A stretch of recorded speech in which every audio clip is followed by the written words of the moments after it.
जगन्नाथ गौर किशोर दास बाबा जी महाराज का जो disappearance day था, ये था एकादशी के दिन, यानी परसों उत्थान एकादशी के दिन। पर आज हम इसकी क्लास लेने जा रहे हैं, यानी 2 दिन बाद। तो आप बोलोगे 2 दिन बाद क्यों ले रहे हो, है ना, ये तो पहले ही निकल गया। तो उस दिन एकादशी थी, कई भक्त बिजी होते हैं और मैं भी बिजी था, इस वजह से हमने इस क्लास को पोस्टपोन करके सैटरडे रखा है। तो इसमें सबसे पहले बताया जाएगा कि जो जगन्नाथ दास बाबा जी महाराज थे, ये कौन थे। कई लोग कहते हैं भक्ति सिद्धांत महाराज के गुरु थे, ठीक है, ये बात ट्रुथ है। और कई भक्त कहते हैं कि हमने इनके बारे में ज्यादा नहीं सुना है, मगर देखा है, जब टेम्पल में जाते हैं तो एक फोटो होता है गुरु परंपरा का, उसमें हमने देखा है। कई भक्त ने देखा भी होगा, कई भक्त ने सुना भी होगा, दर्शन भी करे होंगे, या हो सकता है आज हमने ग्रुप में फोटो भेजा, सबको भेजा, तो हो सकता है आपने पर्सनली भी देखा हो, ये वाला फोटो है, हमने इसको स्कॉन के ऑल्टर्स में भी देखा है। तो पहले हम ये दिखाएंगे कि स्कॉन का ऑल्टर में कैसे दिखते हैं। तो पहले हम ये फोटो शेयर करेंगे सबके साथ।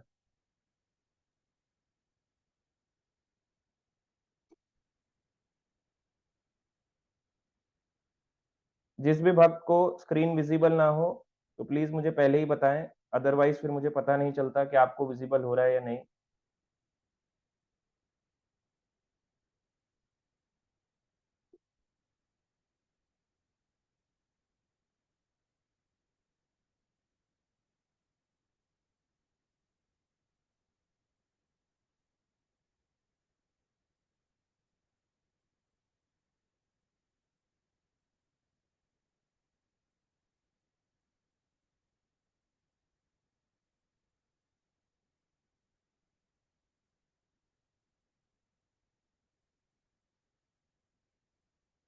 सबको विजिबल है क्या?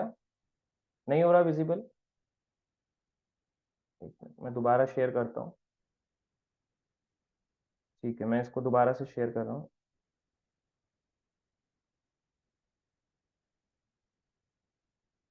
अभी विजिबल हो रहा है क्या? नहीं हो रहा? एक मिनट, मैं इसको चेक करता हूँ।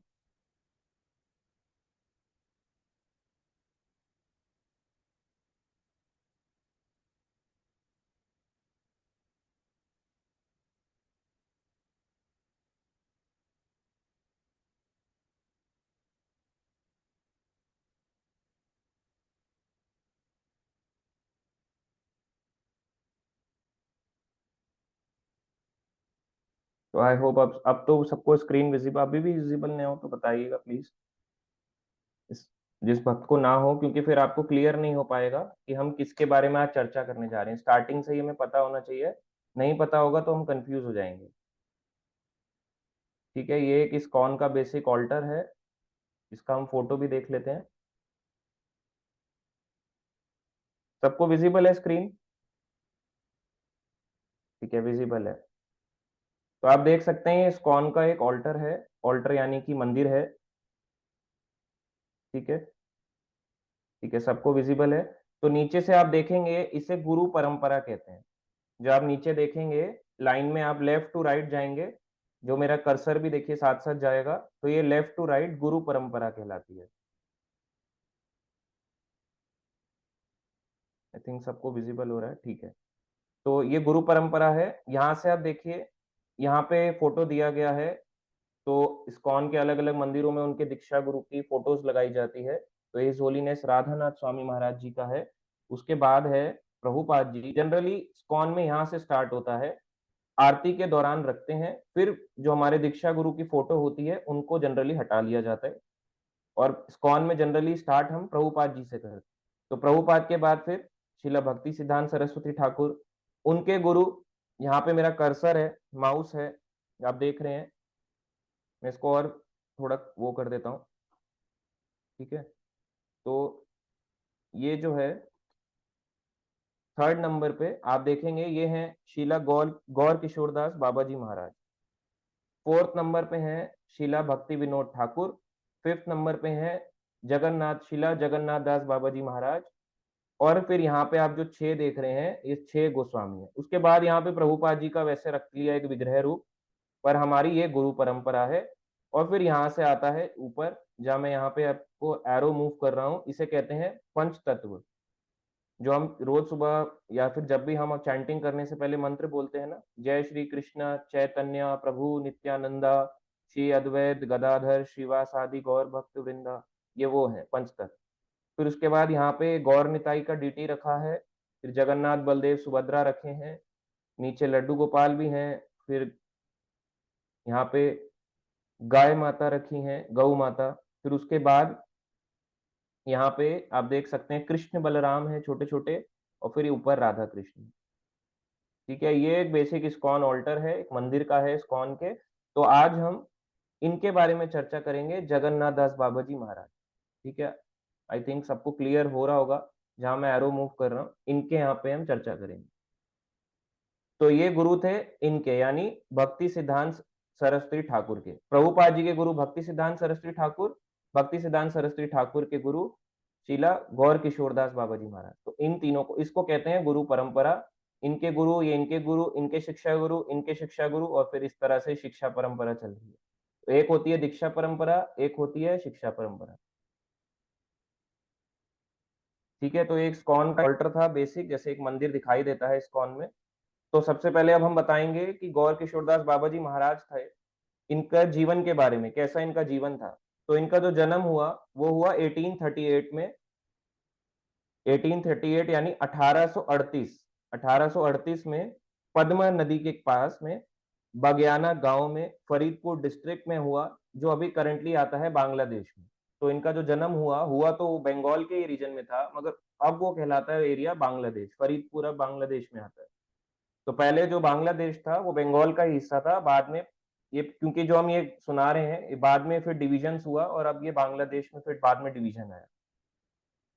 इनके जो पेरेंट्स का नाम है उनके बारे में ज्यादा बताया नहीं गया है। तो बेसिकली देखा जाए तो इनके पेरेंट्स का अलग अलग नाम बताया गया है। तो ज्यादातर लिखते हैं कि शास्त्रों में इनके पेरेंट्स का नाम इतना वर्णन नहीं किया गया। इनका ओरिजिनल नाम था गौर किशोरदास बाबा जी का, वो था वंशीदास। तो वंशीदास इनका रियल नेम था। और ये एक वैश्य फैमिली से थे। वैश्य का मतलब बिजनेस क्लास, बिजनेस फैमिली होती है। एक वैश्य होता है जिसको संसार लोग कहते हैं प्रोस्टिट्यूशन, ये वो वैश्य, वैश्यवृत्ति नहीं है। एक वैश्य क्लास होता है, ब्राह्मण क्षत्रिय वैश्य शूद्र। तो ब्राह्मण क्षत्रिय वैश्य, वैश्य यानी बिजनेस। तो बिजनेस क्लास फैमिली के थे। तो इनके जो गुरु का नाम, इनका जो, ये किसके गुरु थे, शीला भक्ति सिद्धांत सरस्वती ठाकुर के गुरु थे, उनके गुरु कहलाए। इनकी जो मैरिज हुई गौर किशोरदास बाबा जी की, यानी वंशीदास की, उस समय इनकी दीक्षा नहीं हुई थी, तो वंशीदास की मैरिज हुई अर्ली एज में, क्योंकि उनके पेरेंट्स की इच्छा थी कि जल्दी जल्दी शादी हो जाए। जैसे आज भी कई भक्त होते हैं, वो कहते हैं ना, बच्चों की शादी जल्दी जल्दी निपटा दो फिर मुक्त हो जाएंगे, खूब खूब भक्ति करेंगे। ऐसे इनके पेरेंट्स की भी इच्छा थी कि इनको जल्दी से इनकी शादी करा दी जाए। मगर इनकी शादी तो हो गई, मगर शुरू से ही ये वैराग्य था इनके अंदर बहुत ज्यादा। मतलब इतने बड़े वैरागी थे कि पत्नी से जरा भी अटैचमेंट नहीं था। नहीं तो नॉर्मल लोग कैसे होते हैं, अपनी पत्नी से अटैच, बीवी से अटैच, बच्चों से अटैच, हर किसी से अटैच ही अटैच, इतना अटैच होते हैं कि अपनी रियल आइडेंटिटी को भूल ही जाते हैं कि मैं हूँ क्या, मैं शरीर हूँ या आत्मा हूँ। लोग भूल जाते हैं ना, अटैचमेंट बहुत बढ़ जाता है। और हमें सिखाया ही ऐसे जाता है, स्कूल जाओगे क्या सिखाएंगे, अटैचमेंट, कॉलेज अटैचमेंट, उसके बाद जाओगे जॉब में अटैचमेंट, बिजनेस अटैचमेंट, हर चीज अटैचमेंट सिखा रहा है, मगर डिटैचमेंट का ज्ञान केवल भक्ति सिखाती है। तो अब ये जो थे, 1849 की बात है, इन्होंने अपना गृहस्थ जीवन का त्याग किया। गृहस्थ जीवन का त्याग करने कब किया, जब इनकी वाइफ की डेथ हो गई। ऐसे नहीं कि वाइफ थी और ऐसे ही त्याग करके चले गए छोटी एज में, नहीं। प्रभुपाद जी ने भी अपनी वाइफ का त्याग किया, मगर कई सालों के बाद, मोर देन 20+ ईयर्स, 20 साल के बाद भी उनकी वाइफ जो थी उनको भक्ति में सपोर्ट नहीं करा। तो आप भी तब त्याग कर सकते हो। बोलते कई लोग कि मेरी जो वाइफ हो मेरा सपोर्ट नहीं करती, छोड़ दूं। तो ये गलत एडवाइस है। अगर मैं उनको बोलूं छोड़ दो, तो ये तो गलत एडवाइस हो गई ना। हर किसी को समय काल परिस्थिति के हिसाब से ज्ञान दिया जाता है।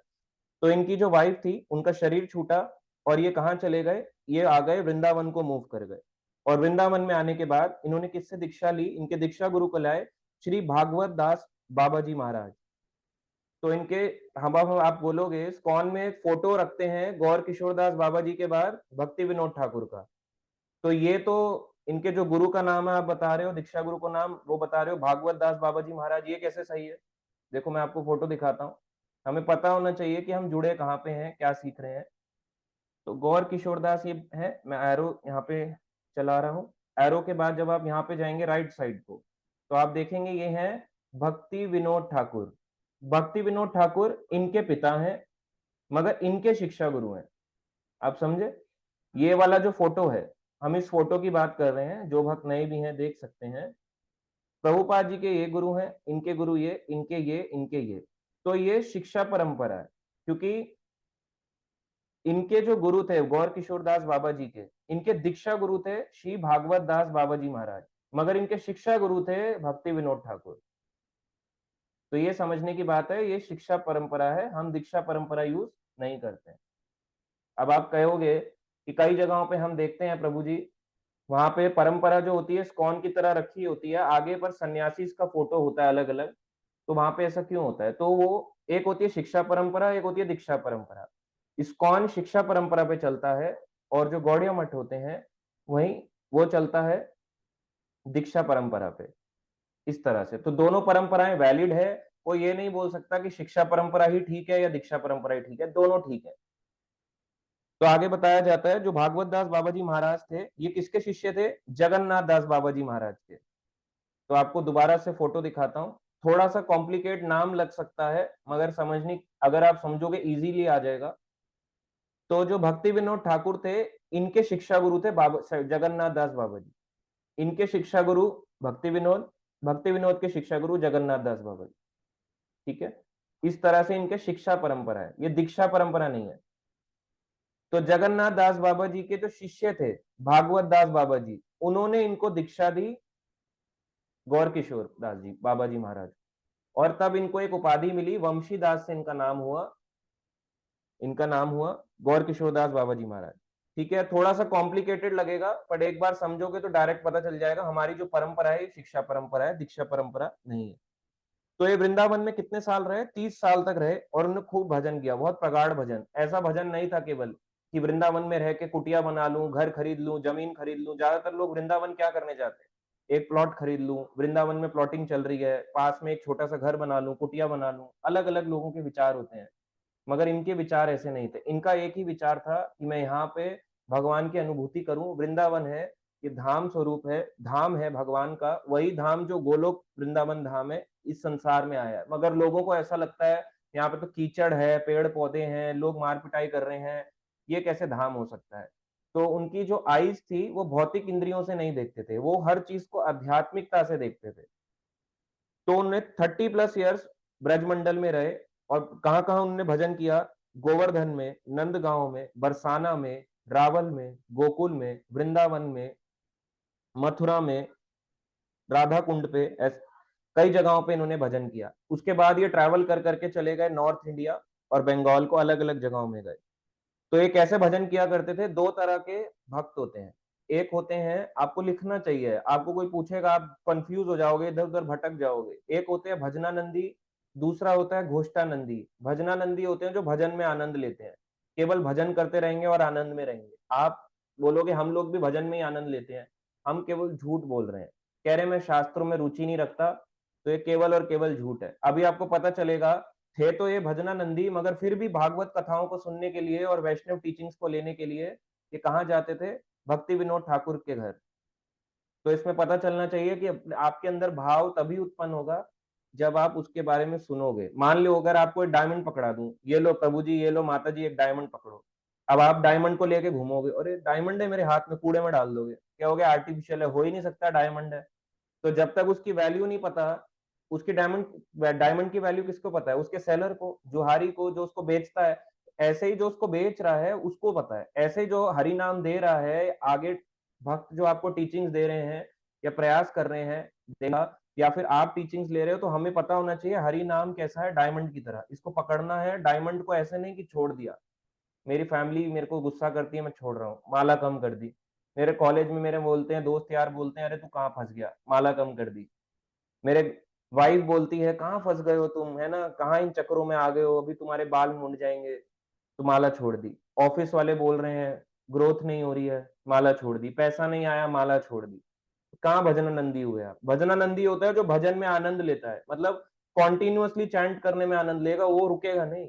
आनंद बात भी नहीं करेगा, ऐसे थोड़ा ना और बताओ बच्चे कैसे हरे कृष्णा हरे कृष्णा, और हाँ मैं तो ठीक हूँ। और बताओ कैसा चल रहा था, हरे कृष्ण कृष्ण। और बताओ जॉब कैसे चल रही है, हरे कृष्ण कृष्ण कृष्ण हरे हरे। और बताओ बिजनेस कैसे चल रहा है, हरे कृष्ण कृष्ण हरे। और तुम्हारी प्लेट में आ गया गुलाब जामुन था, हरे कृष्ण। और बताओ, अरे खिचड़ी दे देते हैं, रोज रोज का बना रखा है शाम को खिचड़ी, मैं तो सोचता था पनीर देंगे, हरे कृष्ण। तो बताओ ये क्या भक्ति है? ये भजनानंदी है जो कह रहे हैं कि मैं क्लासेस नहीं लेता, मैं भजन में आनंद लेता हूँ। ये सब झूठे हैं, ये सब के सब झूठे हैं, नकली हैं सारे, फेक फॉलोवर्स। तो अगर आप सच में भजन में आनंद लोगे तो क्लासेस को जरूर सुनोगे, क्योंकि जो भी भजनानंदी होते हैं वो क्लासेस को जरूर लेते हैं। वो प्रचार नहीं करेंगे, ज्यादा लोगों के साथ उठेंगे बैठेंगे नहीं, मगर हरि कथा को कभी नहीं छोड़ेंगे। भजनानंदी का कंसेप्ट ये गलत है, जो आजकल का सो कॉल्ड कंसेप्ट बन चुका है। हम ना क्लासेस नहीं लेते, भजन में आनंद लेते हैं। एक क्वेश्चन पूछो, एक नहीं पता, कृष्ण कौन, ऐसे करके लगा हुआ है मच्छर की तरह, जवाब ही नहीं है उनके पास। अभी एक भक्त से पूछा, है ना, इस हफ्ते की बात है, उनको एक वीडियो किसी ने सेंड कर दी, है ना, एक होते हैं खड़ा तिलक, एक होता है पड़ा तिलक। तो एक कहता है तिलक वैष्णवों का, एक होता है मायावादों का।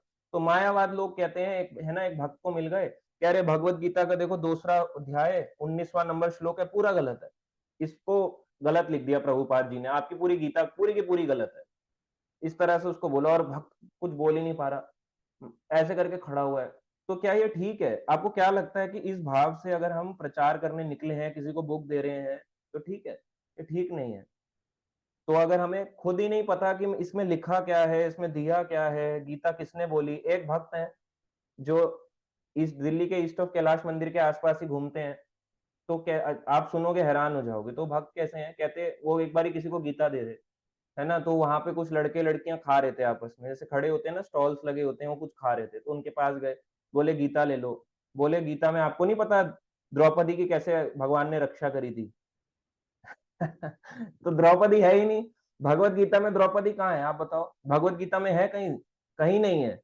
तो लोगों को पता ही नहीं है, वो गीता ऐसे ही बेच रहे हैं, ऐसे ही बस बोला, इन प्रभु जी ने बोला था, आदेश है, बस चले गए। अब चले गए, फंस गए, बोला इस्कॉन तो खराब है, देखो उन्होंने मेरी बात काट डाली। अरे आपने पढ़ा ही नहीं उसको, आपकी बात वो काटेगा ही तो।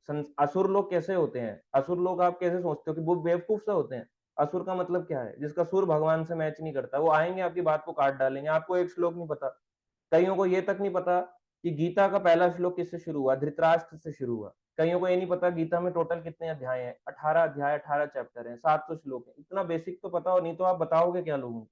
लोग फिर आपको, है ना, आपको क्रिटिसाइज करेंगे, आपको गलत गलत पॉइंट निकालेंगे, फिर आप गाइडेंस में नहीं होगे, वो जो बुक लेके जा रहे होगे आपको भ्रमित कर देगा कोई, और फिर आप कहोगे गीता रख के छोड़ो, अब तो बहुत हो गया, जितना करना था मैंने कर ली भक्ति। तो ये क्या भजनानंदी लोग हैं? ये भजनानंदी नहीं है, ना तो ये प्रचार के लायक है, ना भी भजन के लायक है। इनको टोटली हरी कथा देनी चाहिए, खूब सुनाओ, खूब पढ़ो, इनको रीडिंग भी करो और अपनी हरी कथा भी करो। तब जब थोड़ा स्ट्रांग हो जाओगे, सीख जाओगे कि गीता के बेसिक कंसेप्ट क्या है, तब आपको पता चलेगा कि मैं बाहर भी जाऊंगा तो लोगों को बोल सकूं। नहीं तो लोग, क्या होता है, बाहरी रूप से तो भक्ति अपना लेते हैं, इंटरनली कोई चेंज नहीं है। मगर जो गौर किशोर दास बाबा जी थे, ये ऐसा नहीं थे, अकेले रहते थे, है ना। अकेले ऐसे नहीं कि वहां पे केवल कमरे में बैठ के अकेले बैठे, नहीं, अकेले कहीं भी पेड़ के नीचे रुक गए, ये नहीं देखते थे, भय नहीं होता था जानवर आ जाएंगे, चीता आ जाएगा, वो आ जाएगा, और भजन करते थे, हरे कृष्ण कृष्ण कृष्ण हरे हरे, हरे राम राम राम हरे हरे। अकेले बैठ के भजन करना पसंद करते थे। एक दिन में कितने चैंटिंग करते थे? 128 माला। 128 माला यानी 2 लाख बार भगवान कृष्ण का नाम लेते थे। हमारे 16 माला में कितने नाम होते हैं? तो देखो, हरे कृष्ण महामंत्र कितने का है? 16 अक्षर का ये नाम है, हरे कृष्णा कृष्णा कृष्णा हरे हरे, हरे राम राम राम हरे हरे। ये 16 अक्षर हो गए। इसको आप करते हो 108 टाइम्स, तब एक माला बनती है। ऐसी एक माला की जगह अगर आप 16 करोगे तो बनेंगे, टोटल ये मालाएं हो जाती हैं। इसमें कितनी बार नाम आता है? 27,648, 27,648 नेम्स। अगर हम 16 माला कर रहे हैं तो रोज इतना हम नाम लेते हैं। बताया जाता है ऐसे ही, अगर हम 16 करते हैं तो इनकी एक दिन की माला होती थी 128 राउंड। आप इमेजिन करके देखो, कोई व्यक्ति 128 राउंड कर रहा है, उसका अलग ही भाव होगा। ऐसा नहीं था कि बात करते हुए माला करते थे, अकेले रहना इसलिए पसंद करते थे कि मेरी माला में डिस्टरबेंस ना आ जाए, कोई मुझसे बात करके वो ना बिता दे। मैं जो भगवान के साथ समय बिता रहा हूँ, ऐसा ना हो कि इसमें कोई डिस्टरबेंस अपनी कोई वॉइस डाल दे, इसलिए अकेले बैठ के भजन करना पसंद करते थे। तो बताते हैं इनको जो भजन होता था कैसा होता था, बहुत प्रगाढ़ भजन, है ना। ये हमेशा राधा गोविंद के लिए रोते रहते थे। जब भी भजन करते थे आंखों से इनके आंसू बहने लगते थे, अश्रु बहने लगते थे। और जितने भी ब्रजमंडल के 12 वन हैं, बहुला वन, वृंदावन, कामावन, सारे वनों में अलग अलग विचरण करते रहते थे, पैदल चल के जाते थे। और जहां भी जाते थे वहां पे रोते थे और चीख चीख के बुलाते थे, चीख चीख के गाया करते थे हरे कृष्ण महामंत्र को। और एक भजन भी गाते थे जो हमारे षट गोस्वामी यानी रघुनाथ दास गोस्वामी का भजन था। रघुनाथ दास गोस्वामी से बहुत इंस्पायर्ड थे। बताते हैं इनका जीवन जैसे रघुनाथ दास गोस्वामी थे, हमने एक क्लास करी थी, बहुत वैरागी थे, वैसे ही ये भी पूरी तरह से वैराग लाइफ में जी रहते थे।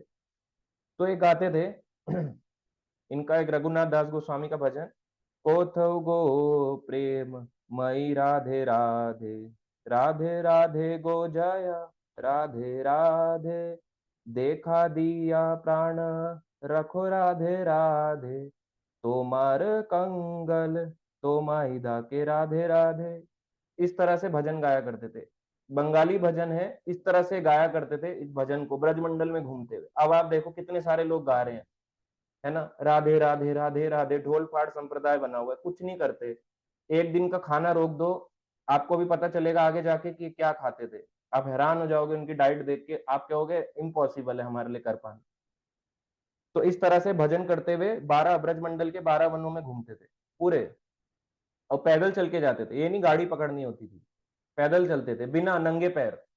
कपड़े नहीं होते थे तो शमशान घाट के कपड़े होते थे ना, फटे लत्ते कपड़े फेंके होते थे, तो शमशान घाट के कपड़ों को उठा के पहन लेते थे। कितना वैरागी जीवन सोचो। अभी तो आप शमशान जाने में डरते हो, इतना हरे कृष्णा करने के बाद भी प्रभु जी शमशान है ऐसे करके चुपचाप बोलोगे और डर के और शमशान के पास घर ले लिया हमने, है क्या होगा हमारा।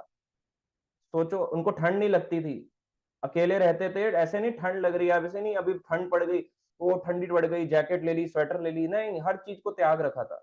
कभी बिना कपड़ों के रहते थे या शमशान के फटे पुराने कपड़े वस्त्र पहन के घुमा करते थे। इस तरह से इनके भजन हुआ करते थे। ये बोलते थे, हे राधे राधे आप कहाँ हो, है ना, हे प्रेममयी राधे रानी, इस प्रकार से पुकारा करते थे। और रोते थे जब भी राधा रानी का नाम लेते थे, पुकारते थे, भजन गाया करते थे तो रोते थे। हम में देखो कितने आंसू आ रहे हैं। बताते हैं कि अगर आप गौरंग, अभी आपको जानना है कि मैं कितनी भक्ति कर रहा हूं, तो बोलो, है ना, गौरंगा। और गौरंगा बोलते ही आपके ये जो होते हैं ना बाल, ये बाल खड़े हो जाने चाहिए एक एक। अब देखो क्या हमारा भजन है, बोलो गौरंगा। मैं तो खड़े ही नहीं हो रहे, देखो कोई बाल एक भी खड़ा नहीं हुआ, ऐसे कर भी रहा हूं फिर भी नहीं हो रहा। तो आप सोचो हमारा क्या ही भजन है अभी स्तर। तो ये जब बोलते थे इनके आंखों से आंसू निकलने लगते थे, एकदम गोस्वामी स्तर पे थे ये। इस तरह से ये भजन में आनंद में रहते थे, तो इन्हें कहते हैं भजनानंदी। दूसरे होते हैं भक्त दूसरे प्रकार के, उनको कहते हैं घोष्टानंदी। घोष्टानंदी होते हैं जो समाज में जाते हैं, पढ़ते लिखते भी हैं, भजन भी करते हैं और प्रचार भी करते हैं।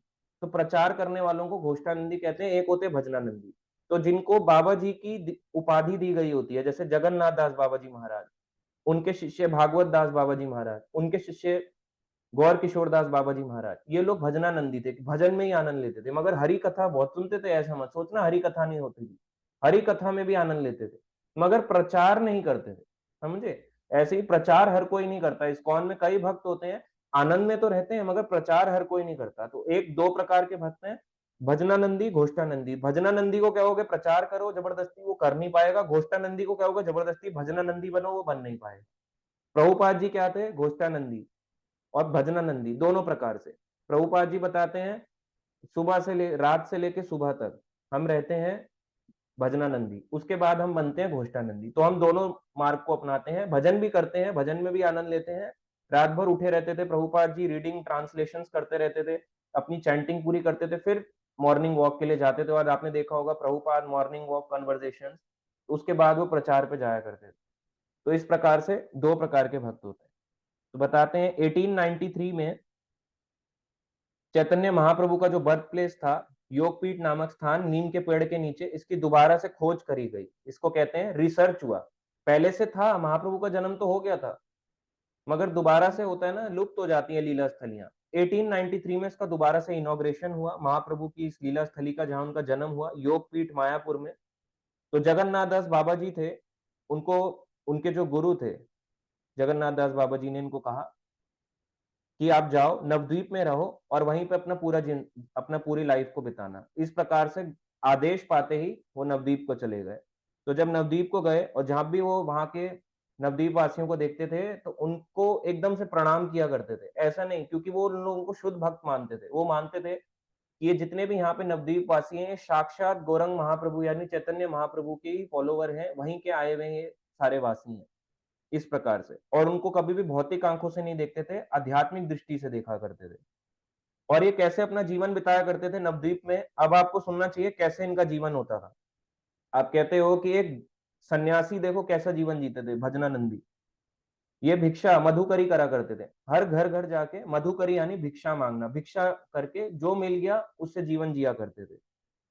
और आगे बताते हैं ये किस में करते थे, मिट्टी के बर्तनों में कुक किया करते थे, क्योंकि उस समय ऐसे गैस चूल्हा नहीं, वो नहीं था, चूल्हों पे मिट्टी के बर्तन में कुक किया करते थे अगर कुछ होना था।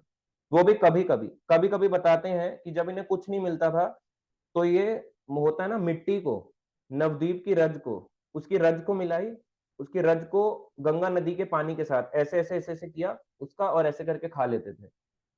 आप खा सकते हो नवद्वीप की रज को। सोचने में कोई व्यक्ति क्या बोलेगा, ऐसे व्यक्ति अगर आपको आज कोई टाइम पे कोई करता हुआ मिल जाए, आप क्या बोलोगे, पागल है। मगर उस समय भी इनको कई लोगों ने सोचो इस तरीके के अलग अलग इनको चीजें बोली होंगी, मगर ये रज को ऐसे मिला के, मिट्टी को और गंगा नदी के साथ मिला के इस तरह से खाते थे। कभी कभी बताते हैं कि इतना ये लंबे टाइम तक चैंटिंग किया करते थे कि भूल ही जाते थे कि मुझे आज क्या खाना है। हमारे साथ होता है, जितनी चैंटिंग करते हैं उतनी भूख लगती है, गला सूखने लगता है, हरे कृष्णा हरे 16 माला, अब पीऊंगा पानी, एकदम ठंडा लिमका जूस, पता नहीं जैसे क्या जंग लड़ ली हो 16 माला। और 16 माला में भी हरे कृष्णा ऐसे कर रहा है, ऐसे कर रहा है, फोन चला रहा है अपना, ये भी देख रहा है, टीवी भी देख रहा है, फिर उसके बाद एकदम गला जब दर्द हो जाता है फिर एकदम से खूब उसको जूसेस चाहिए। ऐसा सिस्टम नहीं था इनका, बहुत स्ट्रांग भजन किया करते थे। इसके बाद बताते हैं, ये जो इनका एग्जाम्पल जो है ये साक्षात वैराग्य मूर्ति थे। वैराग्य अगर सीखना है किसी के जीवन से कि कितना हाई लेवल ऑफ वैराग्य होना चाहिए, तो हमें गौर किशोरदास बाबा जी से सीखना चाहिए। कितना हाई लेवल ऑफ इनमें डिटैचमेंट था, संसार की कोई भी चीज इन्हें पसंद नहीं आती। बताते हैं कि गौर किशोरदास बाबा जी जो थे ये भक्ति विनोद ठाकुर के घर जाया करते थे। नवद्वीप जो है, एक आता है वृंदावन, कई लोग वृंदावन को पूरा ब्रजमंडल मान लेते हैं। ब्रजमंडल जो है, ब्रजमंडल के अंदर वृंदावन आता है। ब्रज अलग है, वृंदावन अलग है। कभी कभी ब्रज को व्रज भी बोल देते हैं या ब्रज भी बोल देते हैं, दोनों सेम है, मगर ब्रजमंडल या ब्रजमंडल के अंदर वृंदावन है। ब्रजमंडल जो है ये 252 किलोमीटर का है। इसके अंदर गोवर्धन, कामावन, अलग अलग वन है, गोकुल, रावण, बरसाना, नंदगांव, अलग अलग जगह है। ऐसे ही नवद्वीप है वेस्ट बंगाल में। नवद्वीप यानी 9 आइलैंड्स हैं। तो 9 आइलैंड्स जो है, ये नवद्वीप जो है ये कमल के समान है, लोटस की शेप का है। अगर आप इसका मैप देखोगे तो नवद्वीप में जो 9 आइलैंड्स हैं उसमें जो सेंटर में आता है उसको कहते हैं अंतरद्वीप। अंतरद्वीप के अंदर आता है मायापुर, जो आप देखते हो इस्कॉन मायापुर का टेम्पल है। तो नवद्वीप जो है वेस्ट बंगाल के अंदर आता है, नवद्वीप डिस्ट्रिक्ट। नवद्वीप कमल की शेप का है यानी लोटस की शेप का है। 9 आइलैंड्स, नवद्वीप में अलग अलग जगहें हैं, 9 आइलैंड्स के अलग अलग नाम है। इनके सेंटर में जो है वो कहलाता है अंतरद्वीप। अंतरद्वीप के अंदर जगह आती है मायापुर, और वहां पे बना है इस्कॉन मायापुर। और उस मायापुर के पास में, इस्कॉन मायापुर के पास में योगपीठ नामक स्थान है, या चैतन्य महाप्रभु का जन्म हुआ। तो ये जो मायापुर अब इसमें आता है, इसी नवद्वीप में से एक द्वीप था, उसका नाम था गोद्रुम द्वीप।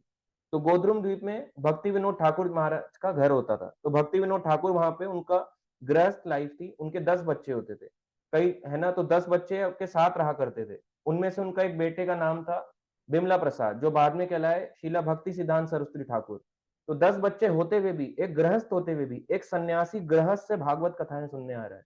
देख रहे हो आप, कई लोग कहते हैं ना कि गृहस्थ क्या होते हैं, अरे गृहस्थ हैं, चारों कोने पस्त हैं, गृहस्थ के बस का नहीं है, स्त्री माया है। कई लोग ऐसे बोलते हैं स्त्री माया है ना, इससे दूर रहो, बिल्कुल ऐसे ऐसे करके प्रचार। आप जाओगे ब्रह्मचारी से सुनोगे तो क्या बोलेंगे, जनरली ब्रह्मचारी प्रीचिंग में यही बोला जाता है, क्योंकि उनको उसके हिसाब से सिखाया जा रहा है। 20 साल का एक लड़का है जिसके माइंड में 24 घंटे लड़कियों के ख्याल आते हैं, है ना, वो गा रहा है, तो उसको क्या बोलेंगे, नहीं नहीं शादी कर लो, ये थोड़ा ना बोलेंगे उसको। फिर और अट्रैक्शन बढ़ जाएगा तो उसको सिखाने के लिए बोला जाता है स्त्री माया। मगर ये नहीं है स्त्री माया, ये माया के वश में तो सभी स्त्री क्या है।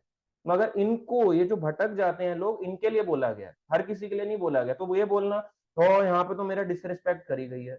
अरे स्त्री को ये भी तो बोला गया कि गृहस्थ आश्रम में चलाना चाहिए, स्त्री को कैसे बच्चों को शिक्षाएं देनी चाहिए, वो नहीं पढ़ेंगे, ये पढ़ेंगे, उसकी वीडियो बना देंगे, प्रभुपाद जी ने कहा स्त्री माया है, और एक वीडियो बना दी, ISKCON is a fake society, ऐसे करके लोग उठा के बना देते वीडियो। फिर यूट्यूब पे आएगी, 50 लोग इधर से उधर, इधर से उधर, फिर कंफ्यूज हो जाएंगे, गाइडेंस में नहीं होंगे, वो इस्कॉन को छोड़ जाएंगे, फिर ब्लेम करेंगे, बोला यहाँ पे मिस्त्री को माया लिखा गया। अरे माया उनके लिए लिखा है जो संसार में भटक रहे हैं लोग। तो इस प्रकार से ये सन्यासी होते हुए भक्ति विनोद ठाकुर के घर जाते थे गोद्रुम द्वीप में।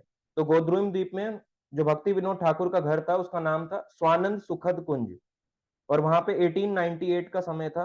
तो वहां पे जाके भागवत कथाओं को और वैष्णव टीचिंग्स को लिया करते थे। एक सन्यासी कथाएं सुनने थे, भजनानंदी, मगर कथा सुनने गृहस्थ के पास जा रहा है। तो जो भक्ति विनोद ठाकुर, उन्होंने एक्सट्रीम बहुत शास्त्र लिखे हैं, जो आज के समय आप देखते हो कि जो योगपीठ नामक की लीला स्थली खोज करी है चैतन्य महाप्रभु की, जो लुप्त हो गई थी, उसको भी भक्ति विनोद ठाकुर ने ही दोबारा से खोजा है कि यहीं पर चैतन्य महाप्रभु का जन्म स्थान है। और उन्होंने कई प्रिडिक्शंस भी दी भक्ति विनोद ठाकुर ने कि आने वाले समय में एक ऐसा व्यक्ति होगा जो इस मायापुर में वर्ल्ड के सारे लोगों को लेके आएगा और यहाँ पे कीर्तन कराएगा। और देखो शीला प्रभुपाद जी ने वो चीज की भी, कर भी दिखाया। तो जो बिमला प्रसाद थे वो बहुत प्रसन्न होते थे। भक्ति विनोद ठाकुर के घर जो बेटे थे बिमला प्रसाद, वो देखते थे कि उनके घर जब भी आया करते थे पैदल चल के, उनको छोटी सी कुटिया में रहने के लिए दिया जाता था। आज भी आप देखोगे जो भक्त मायापुर गए हैं, स्वानंद सुखद कुंज के अंदर जो जाता है, वहां पे एक छोटी कुटिया बनी हुई है, वहां पे बैठ के गौर किशोर दास बाबा जी जप किया करते थे हरे कृष्ण महामंत्र का, और भागवत कथाओं को सुना करते थे। इस तरह से सुनते हुए देखते हुए बिमला प्रसाद जो थे वो बहुत प्रसन्न हुए भक्ति विनोद ठाकुर के। तो बिमला प्रसाद हमेशा उनको जाते थे, और उनके पिता ने उनको आदेश दिया कि तुम जो है ना, जाओ गौर किशोर दास से दीक्षा ले लो, गौर किशोर दास बाबा जी से दीक्षा ले लो, वो सही रूप से तुम्हारे गुरु बनेंगे। जबकि वो किसको शिक्षाएं दे रहे हैं, एक सन्यासी को। पर अपने बेटे को क्या बोला कि जाओ उनसे दीक्षा लो।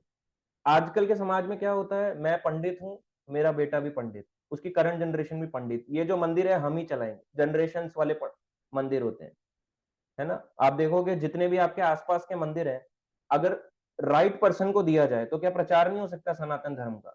मगर किसको दिया जाता है, डॉक्टर का बेटा डॉक्टर, ऐसा होता है कभी नहीं होता। इंजीनियर का बेटा इंजीनियर होता है, नहीं होता, हर केस में तो नहीं होता, है ना। क्या आप भी वो बन गए, हो सकता है कोई बिजनेसमैन हो, बच्चा भी बिजनेसमैन बनेगा, नहीं हो सकता है वो जॉब करे। ऐसे ही क्या पंडित जी का बेटा पंडित जी हो जाएगा, नहीं होगा। तो इन्होंने अपने बेटे को खुद नहीं दिया कि चलो तुम मेरा आश्रम चलाओगे या तुम मेरे बाद वो होगे, बोले कि तुम्हें अगर शिक्षा चाहिए, जिस प्रकार से मैंने गौर किशोरदास बाबा जी महाराज को शिक्षा दी, अब तुम जाओ और उनसे शिक्षाएं लो और दीक्षा लो। उनके पास भेज रहे हैं कि जाओ दीक्षा लो, शिक्षा मैं भी दूंगा मगर दीक्षा गुरु तुम्हारे वही कहलाएंगे, मैं तुम्हें नहीं दूंगा।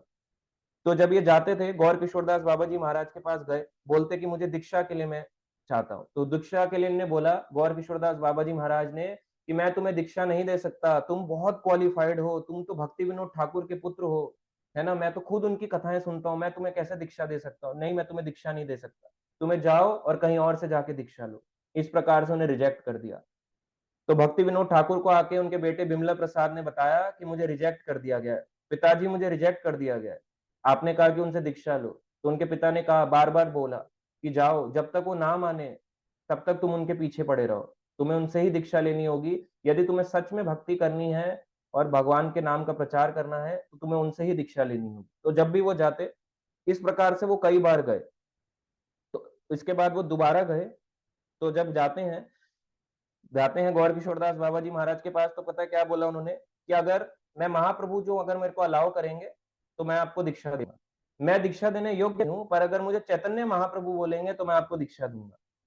तो इससे पता चलता है जो गुरु है ना वो साक्षात भगवान का प्रतिनिधि है। उसको भौतिक आंखों से देखना, अरे गुरु टॉयलेट जा रहा है, गुरु तो खा रहा है, इसको खांसी लग गई, आपको नहीं पता कि भगवान उनसे क्या टास्क करा रहे हैं। अरे प्रभुपाद जी की भी तो पीठ दर्द होती थी, इनका भी तो वो होता है पैर दर्द, हम इस्कॉन में इतने सारे सन्यासी हैं, ये लोग बीमार पड़ जाते हैं, तो अपने शिष्यों का पाप को लेके वो चल रहे होते हैं देखा जाए तो। पर वो जो होते हैं वो मुक्त होते हैं, भौतिकता से आप उन्हें मत देखो, वो मुक्त होते हैं इन सब चीजों से।